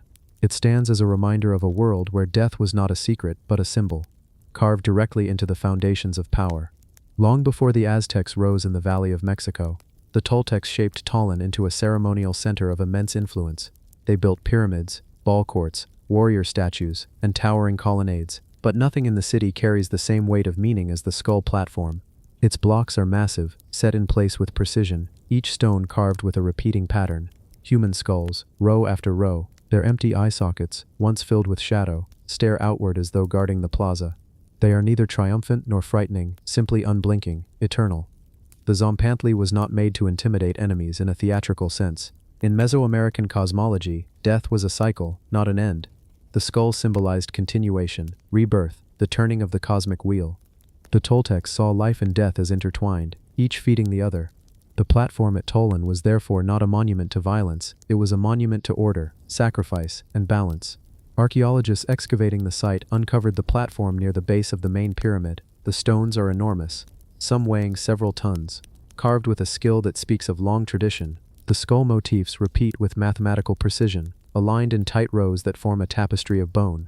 The quality of the carving suggests master artisans, people who understood both the physical nature of stone and the symbolic weight of their work. The size of the platform indicates that it once displayed hundreds of skulls during major ceremonies, but the carvings themselves show something deeper, a ritual memory made permanent. Rather than leaving the display to decay, the Toltecs carved it into stone, freezing the cycle of death and offering into a timeless image. To understand the Zompantli, you must understand Tollan. The city was designed around movement, long processional walkways, open plazas, raised platforms. The skull rack sat at a central point where priests, rulers, and citizens would gather. It was a visual reminder of cosmic truth. Life depends on renewal, and renewal comes through offering. This idea was not about punishment or fear, but about reciprocity with the gods. In their worldview, everything existed because something had been given first. The platform also stood close to the Atlantean statues, the towering stone warriors atop Pyramid B. These figures, holding spears and shields, appear as guardians of the city and its cosmology. The Zompantli beneath them created a symbolic pairing, the living warrior above, the cycle of death below. Together they formed a vertical axis, strength rising from sacrifice, order rising from the natural rhythm of the universe. Even in ruin, the carvings of the skulls are surprising in their subtlety. Their lines are clean, their shapes rounded, their expressions oddly peaceful. They lack the exaggerated features of later Aztec art. Instead, they are simple, almost serene, as if the sculptors wanted to capture not terror, but transition. The quiet geometry of the skulls suggests acceptance rather than aggression. As archaeologists dug deeper, they found evidence of offerings around the platform: obsidian blades, pottery fragments, stone figurines. These objects were placed deliberately, part of the rituals that sustained the city. The presence of obsidian, a stone associated with fire and creation, hints at symbolic purification. In Mesoamerican myth, obsidian was the material through which gods could both destroy and reshape the world. To find it near the Tzompantli suggests a belief that death cleansed, renewed, and prepared the world for what came next. The Toltecs left no written records to explain their worldview.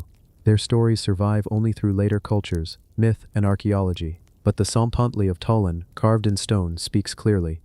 It tells us that the people who built it saw death not as an ending, but as a necessary passage, one that sustained both society and cosmos. Their city was organized around this truth. Their rituals affirmed it. Their stone carvers immortalized it. The skulls also remind us of the city's decline. At some point in the 12th century, Tolan fell, perhaps to political conflict, drought, or invasion. The great plazas emptied. The fires went out. The warriors abandoned their posts, yet the Tzompantli endured. Even as temples crumbled and columns collapsed, the skulls remained fixed in the earth, still aligned, still gazing outward with quiet patience. To stand before the platform today is to feel time layered upon itself. The wind moves through the ruins, carrying dust across the carvings. Light falls into the hollow sockets, then fades. The skulls seem to shift between shadow and presence, between stone and memory. They hold no threat, only truth. The truth that every civilization, no matter how powerful, is part of a larger cycle. The massive skull platform of Tolan is not just a monument, it is a philosophy carved into stone. It reflects the way ancient people saw themselves in relation to the cosmos, as participants in a cycle far greater than any one life. It reminds us that the past did not fear death, as we do. It accepted it, ritualized it, and wove it into the fabric of society. And though the ceremonies have long ended, the pattern remains. The skulls still watch over the ruins, their message unchanged. All that is built stands only as long as balance is kept, and all that lives will one day return to the earth to begin the cycle again. The giant stairway of Baal Meon, Jordan. In the highlands east of the Dead Sea, where wind moves across barren ridges and ancient stones hold the heat of the sun, lie the ruins of a place that once carried deep spiritual weight in the Bronze and Iron Age world. Scattered foundations, carved cisterns, and weathered terraces mark the land. Yet one feature rises above everything else, a massive flight of steps carved directly into the bedrock. It climbs a slope that leads nowhere, ending abruptly against open sky. This monument is known as the Giant Stairway of Baal Meon, one of the most puzzling and least understood carved structures in the Levant. Baal Meon, mentioned in ancient inscriptions and tied to Moabite traditions, was once a thriving highland settlement. From its vantage point, one could see deep valleys, distant mountains, and the winding desert plains below. For people who lived here 3,000 years ago, the landscape was not empty. Every ridge, every stone, every horizon line carried meaning.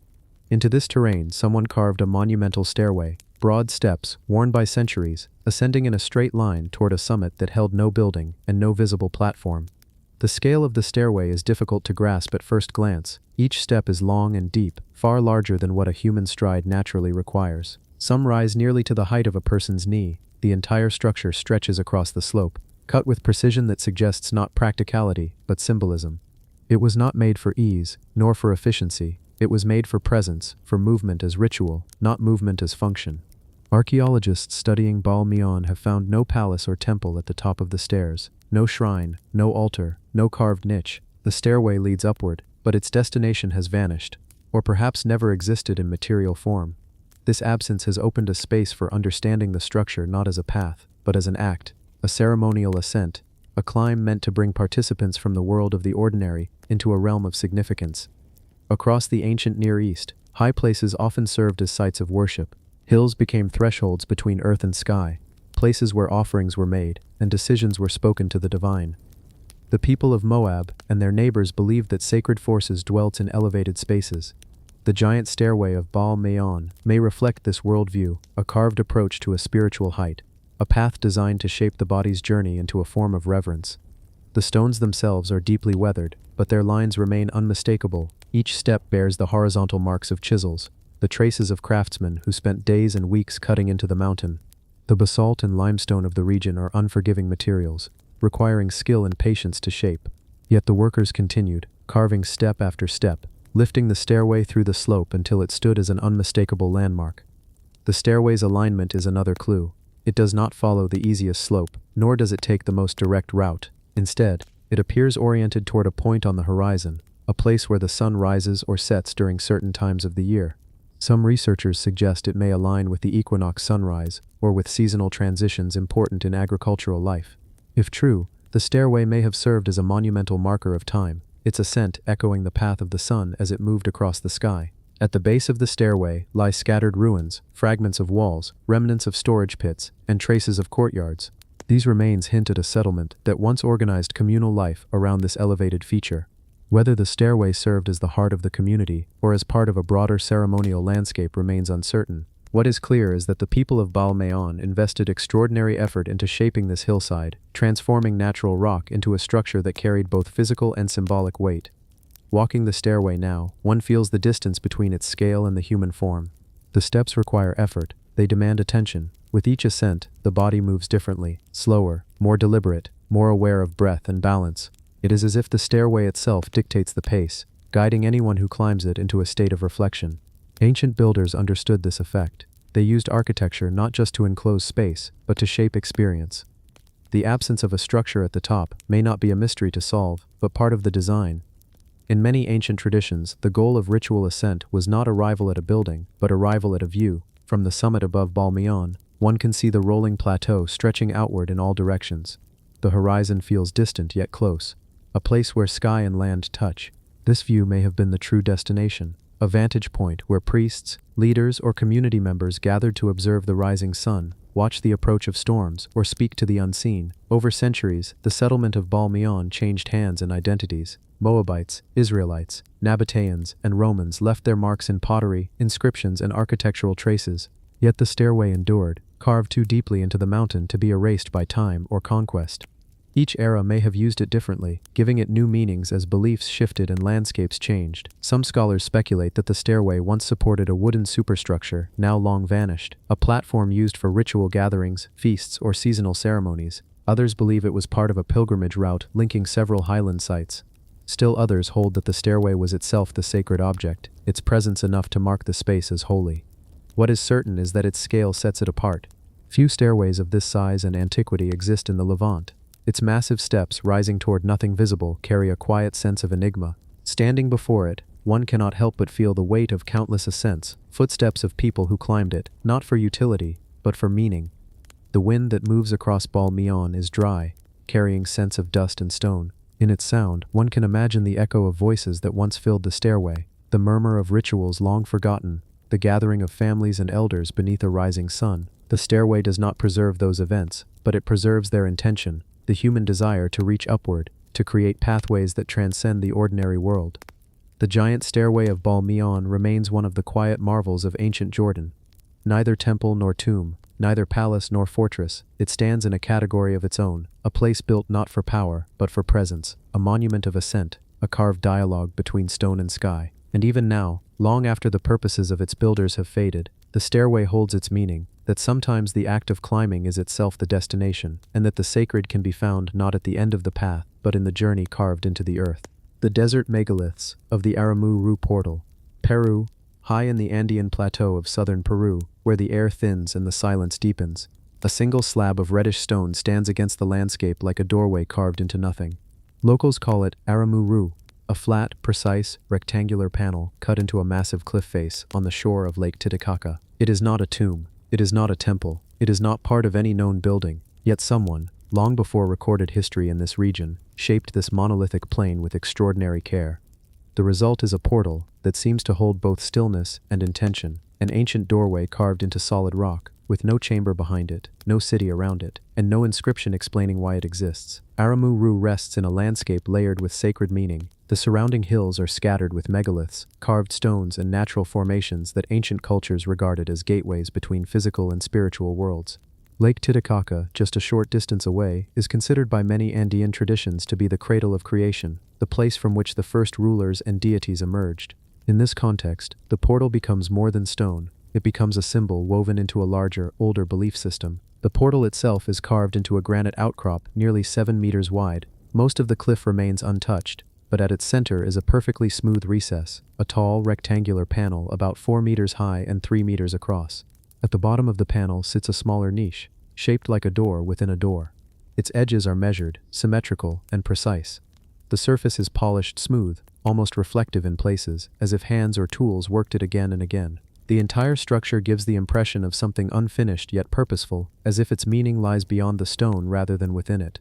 archaeologists classify Aramu Muru as a pre-Inca rock-cut monument, likely carved by cultures that inhabited the Altiplano long before the rise of the Inca Empire. These groups, including the Pucara and the Tiwanaku, were skilled stoneworkers who shaped large blocks, carved ritual platforms, and built temples aligned with celestial events. Yet none of their known structures resemble the isolated simplicity of this portal. Most ancient monuments in the region form part of broader ceremonial complexes. Aramu Muru stands alone. The cliff around it bears subtle marks of ancient chiseling. Some sections appear flattened or shaped into steps or platforms. Other stones nearby show signs of deliberate placement, as though they were part of a ritual route now lost beneath centuries of erosion. Excavations in the region have revealed pottery fragments, offering stones and small carved idols, quiet hints that people once gathered here for ceremonial purposes. These traces suggest the portal may have been a focal point for ritual activity, perhaps representing a symbolic entrance rather than a physical one. The geometry of the carving is striking. The outer panel forms a near-perfect rectangle, while the inner niche has a shallow recess shaped like a doorway. The proportions feel deliberate, wide enough for a person to stand before, yet slightly too small to pass through. This imbalance gives the structure an unsettling balance between invitation and obstruction. It resembles entrances found in mythological narratives rather than architectural structures, a threshold meant for contemplation, not passage. Across ancient Andean cultures, stone was believed to hold life and memory. Carved stones served as mediators between humans and landscapes, linking physical earth to intangible forces. In many traditions, huacas, sacred stones or places, were considered living beings. If the portal at Aramu Muru was seen in this way, its smooth recess may have functioned as a ritual interface, a place where offerings, chants, or processions connected with something beyond sight. Some researchers suggest that the portal's position on the landscape is significant. The structure faces the direction of sunrise during equinox season, and the cliff catches morning light in a manner that highlights the carved panel while leaving surrounding rock in shadow. This contrast, fleeting but distinct, may have carried symbolic meaning for ancient observers. In many ancient cultures, light passing across stone marked not only time but ritual significance. The portal's placement may reflect a similar intention, a moment in the yearly cycle when stone and sun created a shared event. Even the stone itself carries meaning. The reddish granite, known as andesite in the region, was valued for its hardness and durability. Carving into such a monolith would have required immense patience and skill, likely involving hammerstones, copper chisels, and abrasive sand. The work was slow, meticulous, and ceremonial in its effort. The carvers shaped the panel with such precision that the recess remained smooth even after centuries of weathering. This level of craftsmanship suggests the structure had importance beyond decoration. Local oral traditions add another layer, not as evidence but as echoes of meaning. Stories passed down through generations speak of the rock as a door of the gods, a place where priests and shamans entered the mountains in moments of ritual. These legends, while not historical in a literal sense, reflect the long-standing reverence held for the site. They tell us that the people of this region did not see Aramu Muru as abandoned architecture, but as part of the landscape's sacred identity. Archaeologists interpret the portal in a more measured way. Many consider it a ritual niche, similar to those found in other Andean sites where offerings were left or ceremonies conducted. Others propose it was a symbolic entrance used in funerary or initiation rituals, a place where participants enacted transition rather than physical passage. The absence of inscriptions suggests it belonged to a period before writing or icon carving became widespread in the region, yet the monument's isolation remains one of its mysteries. Most portals or ritual niches in the Andes appear within temples or along pilgrimage routes. Aramu Muru, by contrast, stands apart. Its solitude enhances its impact. The open plateau, the silent lake, the distant mountains, all seem arranged to give the stone presence. Even without crowds or structures, the portal feels like a destination. Standing before it, travelers describe a sense of proportion that is difficult to articulate. The niche is smaller than expected, yet the flat panel behind it feels vast. The border between worked stone and natural rock is soft, not rigid. The monument blends into the mountain rather than separating from it. This merges human intention with nature's permanence, a hallmark of ancient Andean architecture. Aramu Muru remains an artifact of ambiguity, not because its meaning is hidden, but because its purpose cannot be fully separated from the worldview that created it. For the ancient cultures of the Altiplano, mountains were ancestors, lakes were portals, and stone was alive. A carved niche in a cliff might have held divine significance, marking a place where the human and the sacred met through ritual rather than through construction. The portal's endurance, unsheltered and unbroken, speaks to its makers. They carved with intention, not for spectacle but for meaning. In its silence, the cliff holds memory. The echo of ceremonies, the presence of footsteps worn into earth, the breath of those who once stood before the stone and understood its language. The desert megaliths of the Aramu-Muru portal remain one of Peru's quiet mysteries, not a doorway to another world, but a doorway into the ancient mind, a doorway carved for a purpose that still resonates in the stillness of the Andean plain, long after the hands that shaped it have returned to dust. The stone-cut fortress of Uplistsikhe, Georgia. Across the central plains of Georgia, where the Mtekvari River winds through quiet valleys, rises a cliff of pale volcanic rock. At first glance it looks like any other ridge shaped by wind and time. But carved into that stone is something far greater, a city chiseled directly from the earth, a fortress older than kingdoms, older than written memory. This is Uplistsikhe, a place where walls, halls, streets and sanctuaries were carved not with bricks nor timber, but with the mountain itself. Uplistsikhe began more than 3,000 years ago, during the early Iron Age. Long before the rise of classical Georgia, before the golden age of Iberian kings, people carved their homes into this cliff, chamber by chamber, terrace by terrace. Not to hide, but to command. The city rises in tiers, lower levels near the river, middle platforms filled with residential halls, and an upper acropolis where rulers and priests once looked out over the entire valley. Everything here, corridors, vaults, steps, pillars, altars, is cut from solid rock. Approaching Uplistsikhe, the first impression is silence. Wind moves through open doorways and long corridors that once echoed with footsteps. You begin to see how large the city truly is. Over 700 rooms, some small enough for a single family, others broad and high as temples. Nothing was imported. Everything is carved in place, shaped with iron tools, each mark still visible across the stone. One of the most striking chambers is known as the Hall of the Queen, a vaulted space supported by carved pillars with fluted sides. Light enters through openings in the ceiling, falling across smooth rock in pale bands. Though the chamber is empty now, its design suggests gatherings, rituals, perhaps councils held in the dim light of oil lamps. The architecture carries influences that later reappear in Georgian churches, a reminder that styles migrate even when people leave few written traces. Beyond the hall lies a network of tunnels and passages. Some connect living quarters, others lead to underground rooms whose purpose remains uncertain. Archaeologists have found signs of storage pits, winemaking installations, and shrines carved with simple altars.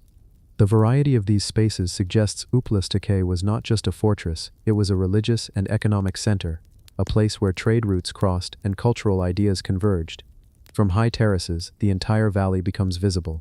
This vantage point was strategic. Armies once moved along these plains. Uplistsikhe's builders understood the land intimately. They carved defensive walls into the cliff, leaving narrow pathways that could be easily guarded. Even the entrances were engineered, long, sloping passages that force visitors to move slowly, exposed to defenders above. The upper acropolis holds one of the city's most enigmatic structures, a pillared, temple-like space with niches carved into its walls. Archaeologists believe Uplistsikhe was a religious center before the rise of Christianity in Georgia. The architecture hints at rituals involving fire, altars blackened by ancient smoke, channels cut into the rock for offerings, and open-air areas that resemble ceremonial platforms. The city's very name translates to the Fortress of the Lord, echoing its spiritual significance. Despite its sacred nature, Uplistsikhe was not isolated. Pottery fragments and imported goods show that traders passed through from Persia, Anatolia, and beyond. The river below acted as a natural highway linking the settlement to larger networks of exchange. Even when new capitals rose elsewhere, Uplistsikhe maintained its importance for centuries, yet the same exposure that gave the fortress power also made it vulnerable. Historical chronicles record invasions that swept through the region. Kings rebuilt and fortified the city, but each war left its mark. Eventually, after Georgia adopted Christianity, much of Uplistsikhe's older spiritual function faded. New religious centers took prominence. Earthquakes damaged parts of the cliff. Gradually families left, and the fortress quieted, turning into a labyrinth of abandoned chambers. Walking through these rock-cut streets now, it's easy to feel the weight of time. Passages narrow and twist. Carved steps lead to hidden courtyards. Niches in the walls suggest shelves for pottery or lamps. Though empty, every space shows human presence. The hands that shaped the walls, the lives that filled the rooms, the decisions made in rooms that still stand centuries later. One of the most intriguing features is a series of stone-cut drainage systems, channels carved directly into the mountain. They managed runoff during storms, and preserved food stores during seasons of heavy rain. This engineering demonstrates planning far beyond simple shelter making. Uplistsikhe was a complex city, designed to survive isolation, siege, and harsh winters. The stone itself adds another layer of mystery. Soft volcanic tuff allowed for shaping, but also required maintenance. Surfaces were smoothed again and again over generations.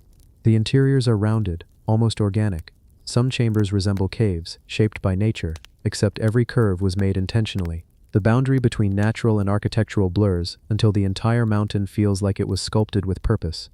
As light fades across the cliffs, shadows lengthen inside the carved corridors. The stone walls capture the last warmth of the sun before returning to coolness. It becomes clear why Uplastek endured for so long. It was not built upon the land, but within it. The city grows out of the rock like a living organism, rooted, resilient, and quiet. For archaeologists, Uplasteke offers a rare window into a world that left few written records. Its architecture preserves choices that reflect belief, strategy, survival, and vision. Each chamber carries a story, not of conquest or wealth, but of adaptation. Humans turning landscape into home, fortress, and sanctuary. The stone-cut fortress of Uplasteke remains one of the most extraordinary achievements of ancient engineering. It shows that civilization does not always announce itself with giant pyramids or towering statues. Sometimes it carves itself inward, into cliffs and mountains, into silence and stone, leaving behind a city that endures not through its size, but through its understanding of the land. In its hollowed chambers and high terraces, Uplasteke still holds the memory of those who lived within it, not as ruins, but as echoes carved in stone. A reminder that even in the oldest eras, people shaped their world with intention, with faith, and with the patience to carve a city from the heart of a mountain.